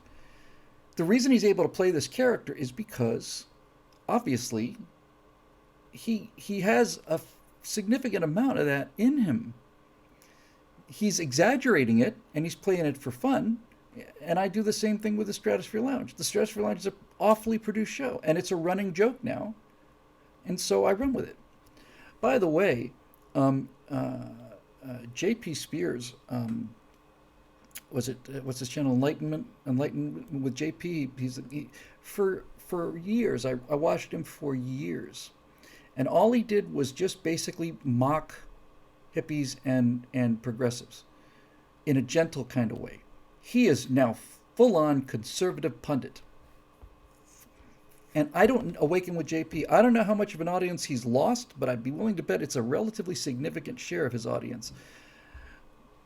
But he's just not going to take it anymore. Now JP just goes out and says Biden's an idiot, and he never did that before. He just had enough. He I don't know if he still lives in California, but he's had enough. He's full on committed now.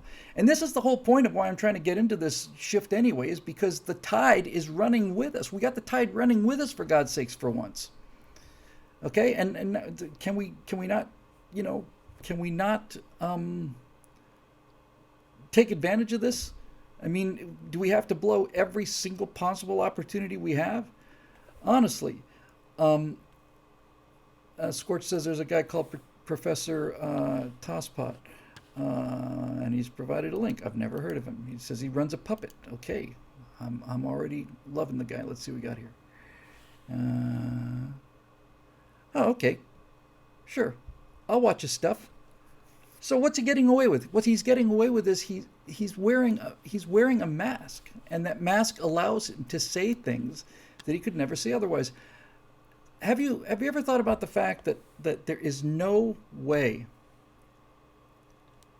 that what Trey and Matt get away with on South Park, there is not a prayer in the world that they could ever get away with that if it weren't for it being an animated show.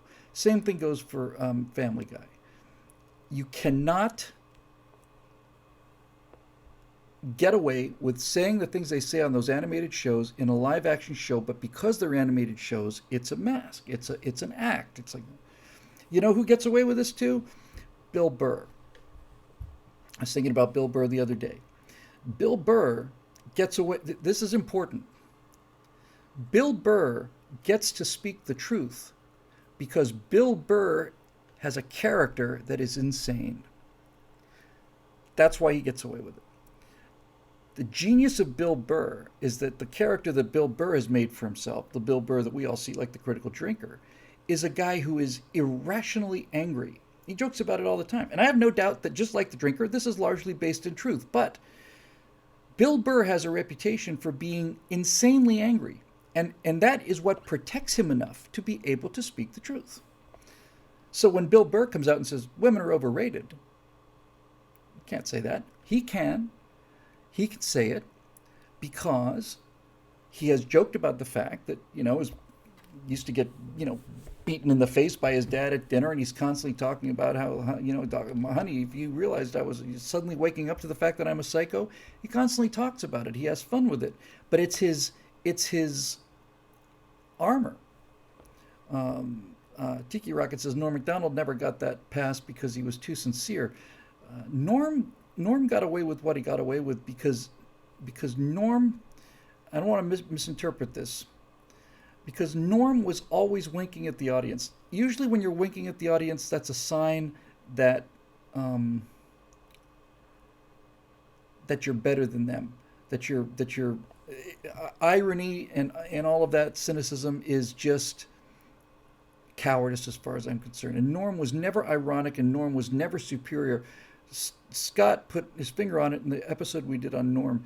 Norm is like a kid who's got some fireworks and is just ready to watch. He's lighting the fuse, and he's sitting there with you watching this. This is going to be awesome.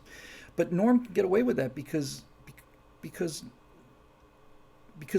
Norm is Norm. Norm, no F's were given by Norm. And I have to tell you, despite the love I have for the guy, which you haven't seen the episode, it should be pretty obvious, all three of us on that, the right angle we did on Norm just recently. But even he had to do the apology tour, and I was very disappointed that he felt like he had to do that.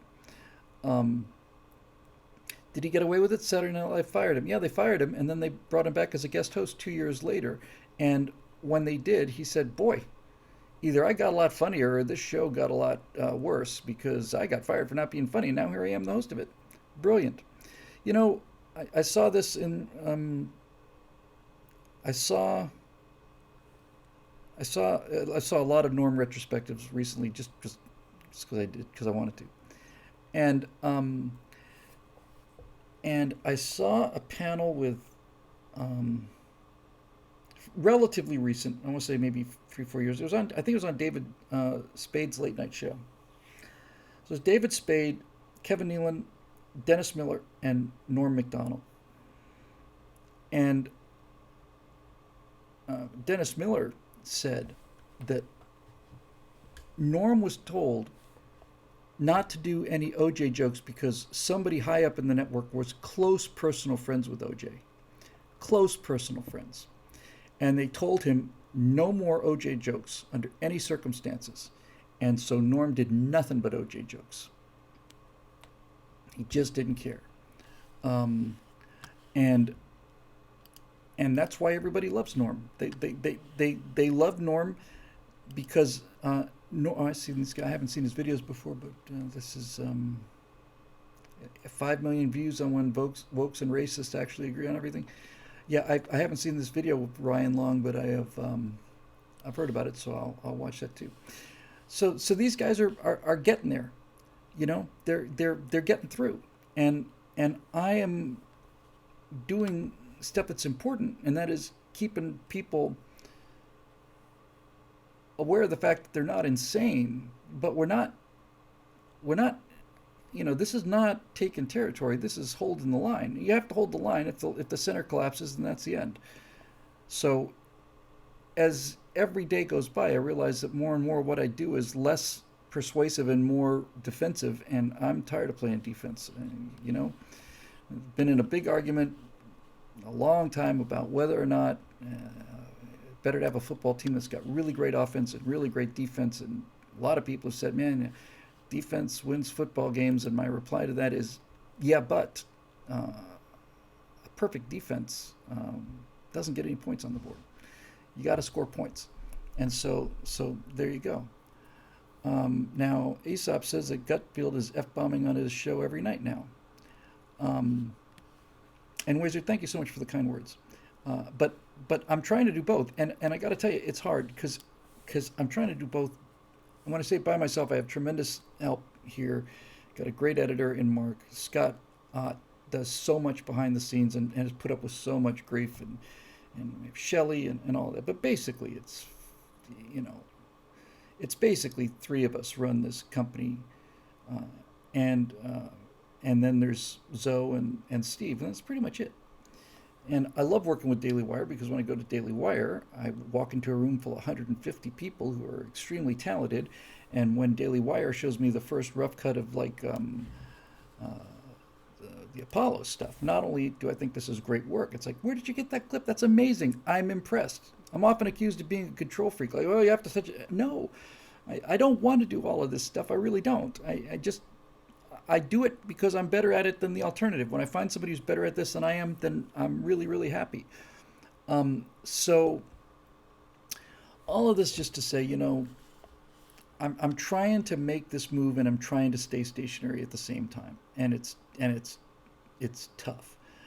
Um, and and uh, and I'm never going to stop doing what I'm doing. But if you really want to know the truth, um, I would really, really like to make the switch. I'd like to have the means to be able to have a group of animators where I don't have to do every single shot, and I don't have to. Not only do I not have to put in the special effects, I don't have to learn how to use the particle system. You know, it took me. Um, so Witty Fool says, please don't normalize f bombs. I'm I'm gonna I'm gonna put this as plainly as I can and try and close this particular topic as cleanly as I can. I cannot. The best I can do, if I'm going to be effective, the best I can do is separate them, and hopefully that will show you enough respect, because that's what I'm trying to maintain. Is I'm trying to maintain everybody's respect, and I will always separate them. And if I have to walk in the sewer to get the people from the sewer into the church, then that's what I'm going to do. And I'm going to try and keep that sewer smell away from the work that I do. But if you see something, if you see me in the sewer someplace else, and you feel like I'm bringing it here, then that's where I just can't do any more than that. One of the things, actually, I've really given a lot of thought to is doing it's not terribly hard. It's a little extra work. I was thinking about doing this with things like Big Bat Problems, and that is essentially shooting not two versions of the movie, but writing the script the way I think it needs to be written, with the language that I think is appropriate, and then when you go on set, you do a bunch of takes. Okay, so we do 6 takes, and we do 4 takes with the F word in it. We do 2 takes with the D word in it, or the dang word in it. I've actually thought it would be well worth the extra effort and time to put together a PG rated or a G rated version of some of these things and make that available to people, because I have had people say, you know, Bill, I play your stuff for my friends, and then you said the word bastard in the Apollo sequence, and then I realized I couldn't show it to my kids. And that's pretty much a direct quote, that word. And and that makes me sad, you know, and it makes me regret using the word bastard. And at the same time, that's the only word for it. So this is how it goes. This is how it goes. You can't make everybody happy. You talk about how great cherry pie is, and the apple pie people call you a Nazi, and that's the reality of the world, and that's all there is to it. And as we talked about today with the two shows we did with Zoe, the one thing Zoe said, and see, one thing Zoe said that stayed with me for so long was in one of the early episodes. He says, "Look, we live on planet Earth. That's it. We live on planet Earth. We just live in the real world, and it's not ideal." And that's, you know, and I've had people complain, even when I've went on the rare occasions where I've used profanity in the shows that we've done so far, I've always bleeped them. I don't think there's an exception to that, except for the Holocaust denial thing on the Stratosphere Lounge at Legendary rant. But I have occasionally used the F word, and and other words, and I've always beeped it. And I do that out of respect, and I've had people who have had problems with that, and I don't know what to say about it. I'm trying. I got a pretty narrow line I could walk here, and there are times when I just frankly admire the drinker, and people like that because they don't have to do this.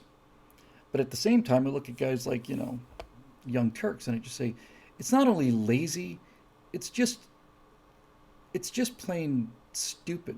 F in this and the F in that and F in this, and they're looking for legitimacy in it. They're looking for, you know, it's like it's lazy. That's it. And gratuitous profanity is lazy. Um and and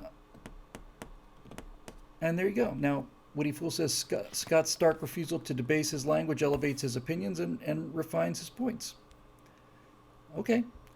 Uh, that's certainly one way of looking at it. And I agree that gratuitous profanity is lazy, and laziness is the cardinal sin of anybody in any occupation in show business, for me especially. Enough of that.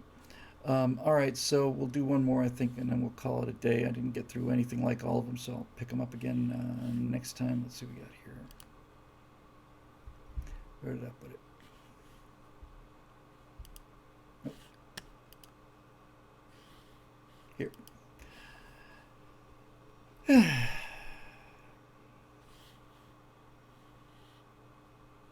Well, that's happy news. Surprising news. This isn't a question. Henry Lumley says, hey, Bill, I mentioned you in a Dave Rubin live stream this week, and Dave said he wanted to get you back on. Please get in contact with Dave. Let's keep those interviews coming. I'd love to do Dave Rubin again. Thank you very much, Henry. And thank you to all of you guys who've been making a big effort in getting me widened out, and not only making an effort, but, you know, Mr. Tomes, for example, introduced me a couple times in the live stream over at Doomcock on Friday night. Very, very grateful for that. We got to do Babylon B. We got to do Mike Rowe, and Greg Gutfeld's got a nighttime show again. I did 5 Red Eyes, and I need to get in touch with him again. And I'm very confident that I haven't even seen his new show. I don't even know if they have guests on his new show, to be honest with you. But it's good to know he's back on late night. So let's see here. Boy, a lot of these things just are really, really long, and I'm just out of voice here.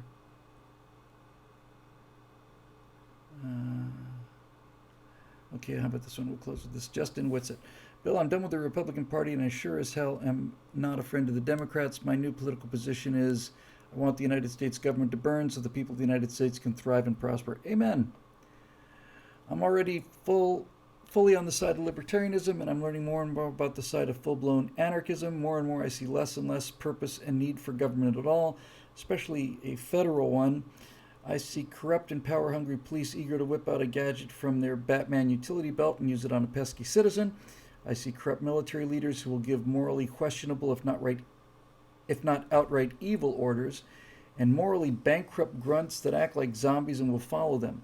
It becomes clearer and clearer to me every day why the founding fathers did not want a standing army. Over the last decade, I went from a young man who respected the police and wanted to join the military to a man who detests both because I believe they will stomp on our rights if they're given the order. That's just tragically sad, and I'm with you, brother, on this one. I'm a don't tread on me kind of guy, and from where I sit, the boys with the badges and the guys wearing camouflage are wearing the boots that will be doing the treading. I don't think you can, but please convince me I'm wrong. Okay. Well, you're not wrong, but you're not right either. And what I mean by that is the police and the military, just as examples and as stand-ins for the larger example of government, are neither inherently good nor inherently bad. They are organizations. And because they're organizations, they are human constructions, and they carry the qualities of the humans involved with it. If you felt differently about the military growing up than the way you do now, I agree with you. And the reason that you feel differently about it is because the people that are in the military are different people. And the people who are in the police are, in many cases, different people. They were always there. It's just a question of the relative balance of, of different colors. But basically, certainly, the tint has changed. And I'm with you. I know this is going to sound naive, but, Andy Taylor, sheriff of Mayberry, is a policeman. And there are people like that. And there used to be more of them than there are now. But that doesn't make the police or the military inherently bad or inherently good. There is no question that there are far more people in the military now who would do things that I thought were inconceivable even 10, 15 years ago. But there are also people in the military who still will not do that. And so there is a need for law. Anarchy is not a solution. Anarchy is simply survival of the fittest. So, where exactly is the problem?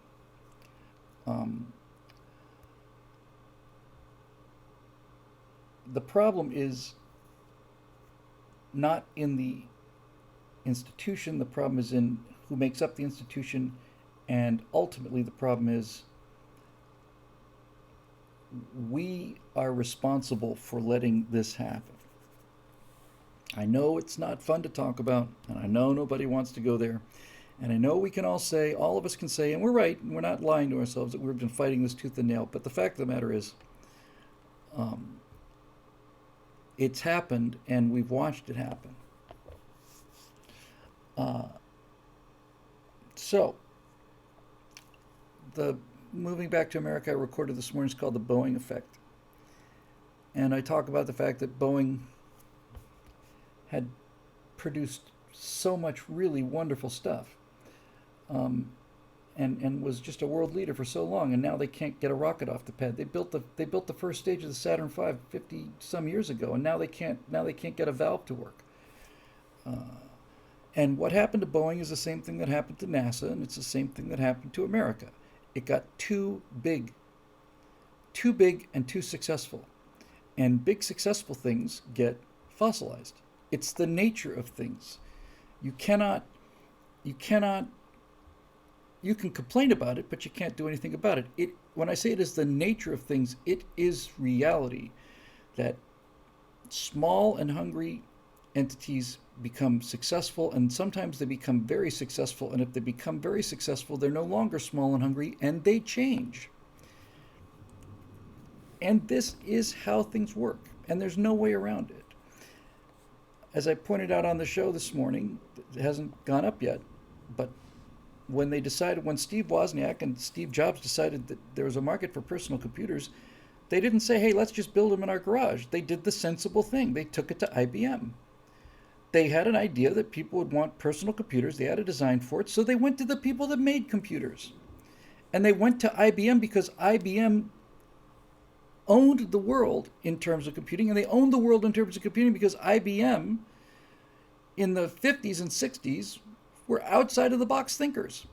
And when they went to them in the 70s, IBM said, no, there's no need for personal computers. So it's not like Wozniak and Jobs decided, hey, let's just build it out of a garage. They built it out of the garage because they had no choice. Because the Boeing effect had actually been predated Boeing. IBM got to be IBM because they were innovative, and then they became what IBM became, which is fossilized and too big, too expensive, too slow, too bureaucratic, too unimaginative. All of it is, it's evolution. It's probably easier. I wish I thought of this morning when I recorded it. It's probably easier to understand this when you think of an individual. You got a guy like Carnegie or Vanderbilt or Henry Ford or any of them, and forget their personal problems and deficiencies. Just look at what they accomplished. You've got a guy. I have to interrupt myself here. Tom Bombadil said you watched me on PragerU rip Jon Stewart a new one on the atomic bombs. I did that for PJTV. Are you sure that was PragerU? Because if they used it, I'd like to know about it. And by the way, I've talked to the PragerU people, and I've talked to Prager. I'm talking, and I've asked them 3 times. It's like basically said as politely as I could. I'm not sure I know of any single person who hasn't done a PragerU video except for me. And did I say something? Anyway, so take guys like Vanderbilt or any of these tycoons. They start out dirt poor. Carnegie, I think, came to America with like $20, and if it's Carnegie I'm thinking of, he got a job at a railroad in some minor position, and some crisis came up. Something about having to make a decision to switch some kind of a rail switch or something so that the trains could run. And on his own authority, very, very young, he said, do it. And that basically launched him, and he became the richest man in the world, and so on. Okay, so now you've got the richest man in the world. The Ford family is probably a better example of this. So you got one guy who's got a vision, and now he's absolutely conquered the planet. Well, first generation guy makes the fortune. The second generation guy preserves the fortune, and the third generation guy spends the fortune. That's how it works. Henry Ford creates Ford Motors. Henry Ford II maintains Ford Motors, and then anybody after that watches Ford Motors become irrelevant through the Boeing effect. So you can't prevent it. So all you can do is try to keep society lubricated enough so that new, young, small companies can take the place of the old dinosaurs, push them aside, and in the fullness of time, they will mushroom into what they replaced. Then they'll be replaced by other people. It's a giant cycle of life. It's like watching convection in a cloud. But the same thing applies to the military, and it applies to the police. So all I would say to convince you that you're wrong, Justin, is to say, if you wanted to join the military and now you don't, because there used to be good people in the military and now there aren't, then it's certainly understandable, but you can kind of see what's going on here, right? Larry Elder would be governor of California now if so many Californians hadn't left California. And furthermore, if the people who, my understanding of what the post-election thing, and who knows, because I don't trust elections anymore, not in this state, but if it was more or less fair, they said that if the people who voted for Trump had voted for Larry Elder, he'd be governor now. They didn't. Okay. Who do you blame for this? So they did a atomic bomb video? I should take a look at that. Yeah. So I close this thing by saying Elon Musk is kind of inventing the future, and I talk a lot about Burt Rutan, and I talk a lot about what he did and how he did it. And then eventually Scaled Composite got sold to Northrop and on and on and on. Uh, but I close this by saying that if Elon Musk has invented so many things, he's essentially inventing the future. But the one thing that would make him an immortal would be if he could invent a way to prevent SpaceX from eventually becoming Boeing in 20, 30, 40 years. And it will happen. Nobody can do that. He's it's not possible. Musk is the same as the original Boeing brothers, the same as the Lockheed brothers, the same as Howard Hughes, the same as all of the people that started these companies. He is first generation stuff. The people that will take over, like with Apple, we see it happening in front of our eyes with Apple. Apple used to be about innovation and customer service. Now they're about protecting their market share, locking out other people, and wrapping themselves in the illusion of innovation. Every time they do a new Apple product reveal, Scott was talking about this. Before we recorded the backstage show, Steve and Scott watch the Apple presentation every time it comes on. For some reason, I think it happens at the same time we record the show. And every year, what Apple produces is less and less interesting, and they try to hype it up more and more and more. And Scott said, can't they just say this thing is 6% better than what it was last time and not try to sell it as, we've reinvented the world? There's an asymptotic effect there. You can't continually shock the world. Look, it applies to everything. Look at Billy Joel, right? I mean, Billy Joel, I'm not a huge Billy Joel fan, but Billy Joel comes out of nowhere. He's playing nightclubs in Jersey and New York. And he comes out with this album, and it's unbelievable. Then he comes out with a second album. It's unbelievable squared. And then he does another couple songs, and then he's done. He marries this supermodel, and he's fat and happy, and he's said what he's had to say. You can't really blame him. I wouldn't be surprised. Certainly the Rolling Stones aren't touring anymore, especially since Charlie Watts is gone. But really, for the lifetime of the Rolling Stones, I don't know what it is, so I'm just going to invent a number. If the Rolling Stones were playing for 40 years, 10 or 12 of those years they were the Rolling Stones, and then for the other 25 years, they were a cover band. For the last 30 years of the Rolling Stones on tour, the actual Rolling Stones have been a cover band, and they've been a cover band for the Rolling Stones. They're not playing anything new, and they're not writing anything new, and you can't really expect that of them. There was that lightning in the bottle, and then they did it.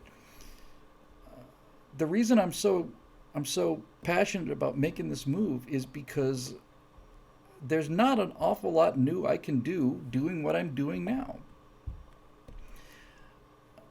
The reason I do the moving back to Americas is I kind of try to make them into little mini firewalls. And to be perfectly honest with you, I think some of them really do rise to that standard. They're not nearly as produced as the firewalls, but that's because I can do 2 of them a week.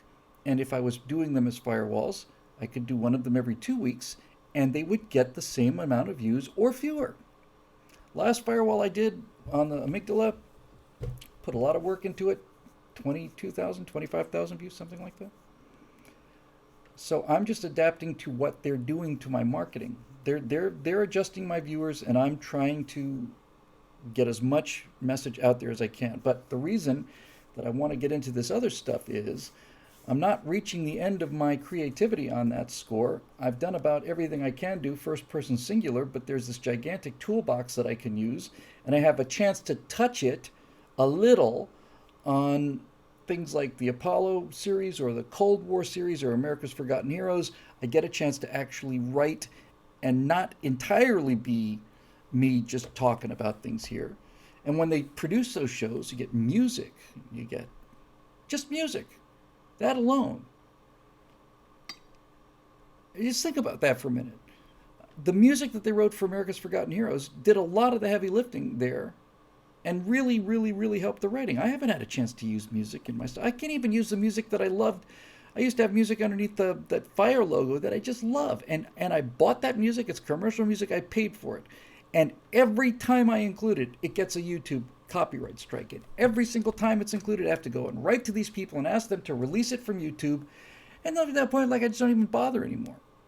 But I've got a tremendous I am working at a small percentage of my total capacity in terms of what I'm able to do, and I always have been, which is why I have never really gotten into this to the degree that guys like Crowder and Ben and all the rest of them, Glenn Beck do. They are 100% into this because this is their end destination. For me, this is a way station. I give it everything I've got, but I am capable of much, much, much, much more than this. Much more. And I'm just trying to get the staff and the money together, and I'm just trying to keep these plates spinning and and get there. So right now I'm doing two full-time jobs. I'm doing BillWhittle.com stuff, and I know you haven't seen the results of it, but believe me, it's there. I put 4 or 5 hours a day into the animation pretty much every day. And now I'm going to have to do 3 full-time jobs. I'm going to have to maintain all the BillWhittle.com output, and I'm going to have to continue to move that animation ball along so that I can get money specifically for the animation, and I'm going to have to write 2 new series for Daily Wire. So now you know why I have a problem answering emails, and now you know why I don't spend as much time in the forums as I would like and all the rest of it. I'm not trying to, crucify myself here. I'm just saying, I really understand, and I've understood my entire life that the path to success and not just financial success, but influence and change and for the better, and in our case that means changing back to most of the things. The only way that can be accomplished is through hard work, and a lot of it. And so I work real hard on this job, and then I work real hard on a second job, and now I'm going to be working real hard on a third job, to to get there. Tom Bombadil says Bill Whittle should be a regular guest on every conservative show. PragerU is next, but Crowder and Michael Knowles interviews are on deck. I don't know what to say about Crowder and Michael Knowles, especially Michael Knowles. And I mean, I work for Daily Wire, and I'm not trying to blow my horn with all this. Mr. Tome says, "Thank you, Bill. I'm not doing it to say I appreciate it. I really do, but I'm not poor pitiful me. I'm not saying that at all. On the other hand, I'm saying just the exact opposite. I'm saying this is how it's done. This is always how it's been done. You want to get someplace, you got to work, and if you want to get someplace further, you got to work harder and longer, and that's how it goes. But when I think about the guests on Knowles and Ben and all those shows at Daily Wire, it's like they know how to reach me. But ultimately, I'm responsible for it. It's not their job to promote my career. It's my job to promote my career. And there just comes a time when it's not just a question of there's no time left. There's just plain no energy. And I'll just close this up now by saying this because it's not a huge confession, but I have to tell you, there's a lot of times lately where I'm just not only am I slow in answering emails, I don't even want to look at my emails, and I don't want to look at anything. It's kind of like information overload. And thank you again for that Action Texas, which is a really cool name. Maybe I should hire a publicist. That'd be great. All of this is great. But really, I find myself more and more like, okay, I'm going to come out here, I'm going to do what I'm going to do, and then I'm going to just shut the doors. I really don't want to be misunderstood about this. When I say it's like I can't really handle much more than this, it's not like I'm about to have a nervous breakdown. I can't handle it. It's like I can't handle more than this. This is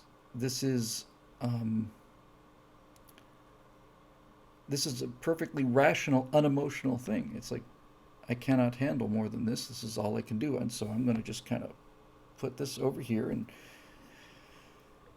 see what happens. And somebody said I like plenty of political pundits. This beef fire. Sorry, I don't have my glasses on. Plenty of political pundits. I like the direction Bill's going with the pop culture. Good stories reach more people than talking heads. I'll just end this by saying, after having done. I don't know how many videos I've done. I I'm almost positive it's in five figures. It's in an excess of 10,000 videos. I really am virtually positive it is. Um, but in any event, it's a lot,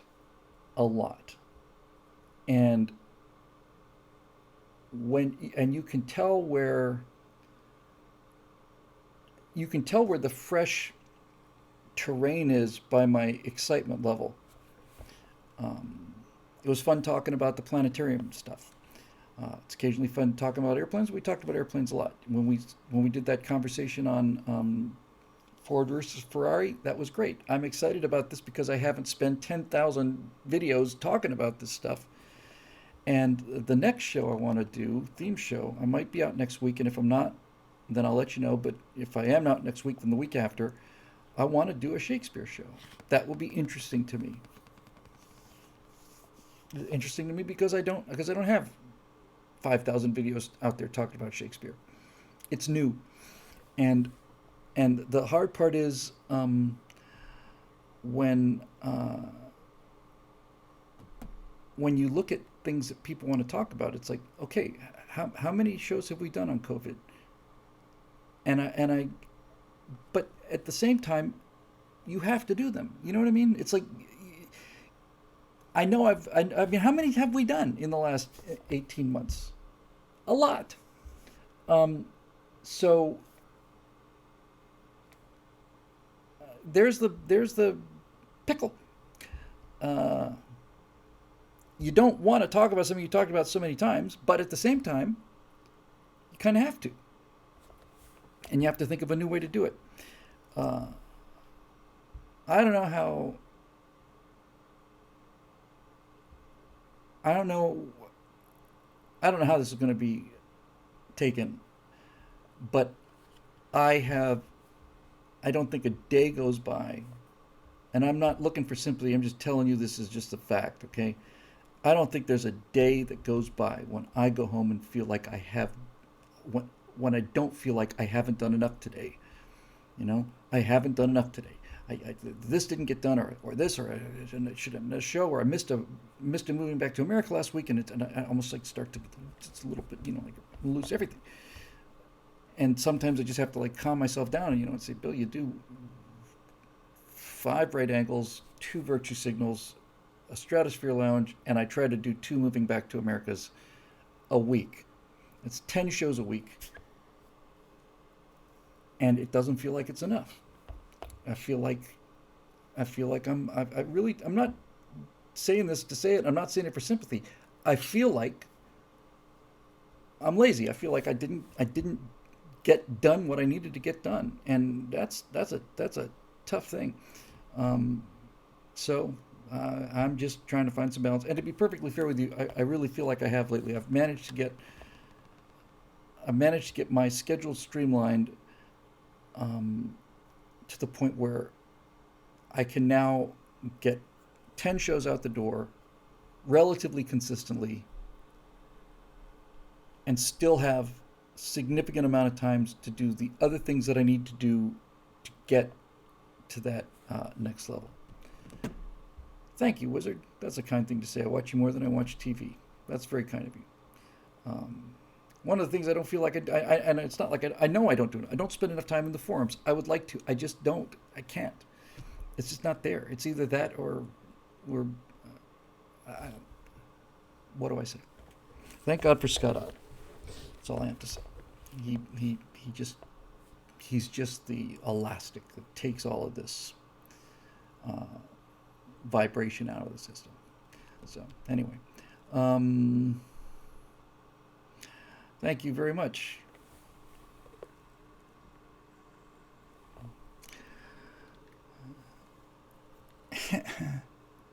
The Rough Ryan, Bill, you're a man on a mission. You and I are the kind of people who won't be done until we're dead. Amen.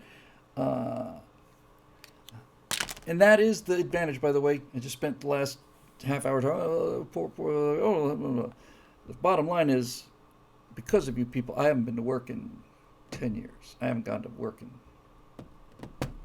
Last time I went to work was in 2013. And that means that despite the workload and all the rest of it, and the enormous technical staff that makes the Stratosphere Lounge into the Emmy-winning wonder that it is, the bottom line is I'm never going to stop doing this, because this isn't work. This is play, and I will never retire. I don't have. I can't imagine it. When I say I'd never retire, it's not like I'd never get to the point where I can retire. I just cannot imagine it. I don't ever want to stop doing this. I'm going to go until I drop. Uh, and uh, and when I drop, which I expect will be, I'm hoping a couple hundred years from now. Um, I hope that when that time comes, I hope I go out like Norm Macdonald. I really do. I hope I go out when everybody is just like absolutely amazed that that he's gone, like Rush. Uh, just be nice to be able to say, wow, a guy went to the very end, and I admire that so much. Admired in Rush, admired it in Norm, admired how both of them never ever made an issue out of it. And in the case of Norm Macdonald, I was stunned to find out that he died of cancer. And what stunned me even more that Norm Macdonald had died of cancer, what stunned me even more was that Conan O'Brien was stunned, and Dennis Miller was stunned, and all of the people who knew him were stunned that he died of cancer because nobody knew he had it. That's class. That's really class. So anyway, that'll do it for this today. We did nearly 3 hours. It's not bad for a croaky old chunk of coal like myself. God bless that man. Every time I heard him say that, I just loved him even more. Norm Macdonald, he'd always refer to himself as like, and I can't believe you guys sent a car and a driver out for an old chunk of coal like me, and that's just class act. All right, Norm, we miss you already, and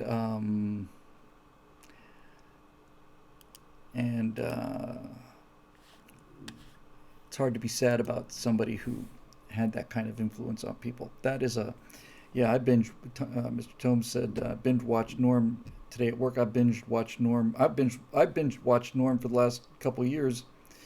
Was it? I think it was Howard Stern said that. I think somebody said the nicest thing ever said about Norm Macdonald was that Howard Stern said that whenever he starts feeling down, he goes home and just watches Norm Macdonald videos. It's hard to. I don't feel at all sorry for Norm Macdonald. Norm Macdonald is a life as well led as it can possibly be. He got to do what he wanted to do, and he had the most important thing in the world, I think, and that is he had the open respect and admiration and love of the people in his business, the people who knew comedy. He was a comedian's comedian, and I think that's as good as it gets. If you finally leave this vale of tears, Doc, and the cold takes you the way it took so many of us, and you go out being missed by the people you admire, that's as good as it gets, I think. All right. Well, anyway, that'll do it. I'm happy for you, Norm. Couldn't have done a better job. And there are people who live to be twice your age and don't do a tenth of what you did. In fact, most people. All right, so that'll do it for this edition of the Stratosphere Lounge, which, as you probably know by now, is made possible by the members at BillWhittle.com who keep us going and keep me going, not just with the money either. It's always good to come and talk to you. And, well, there you go. Loyas AOCs, you come to watch the Stratosphere Lounge because the light is on. Perfect. We will see you next time. I think it'll be next week. If it's not, it'll be the week after, but it'll be next time. And we will see you then. Let's talk some Shakespeare. That'll be fun. Why don't we?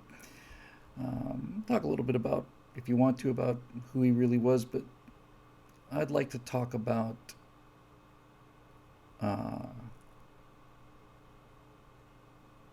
Not who he was, but what he was, and how human he was, and how normal. That's it. How normal he was. That's why people can't handle the William from Stratford argument. They can't believe that somebody that normal and grounded could have written what he did, but it doesn't surprise me in the least. Okay, thanks as always for watching, and we'll see you next week or next time.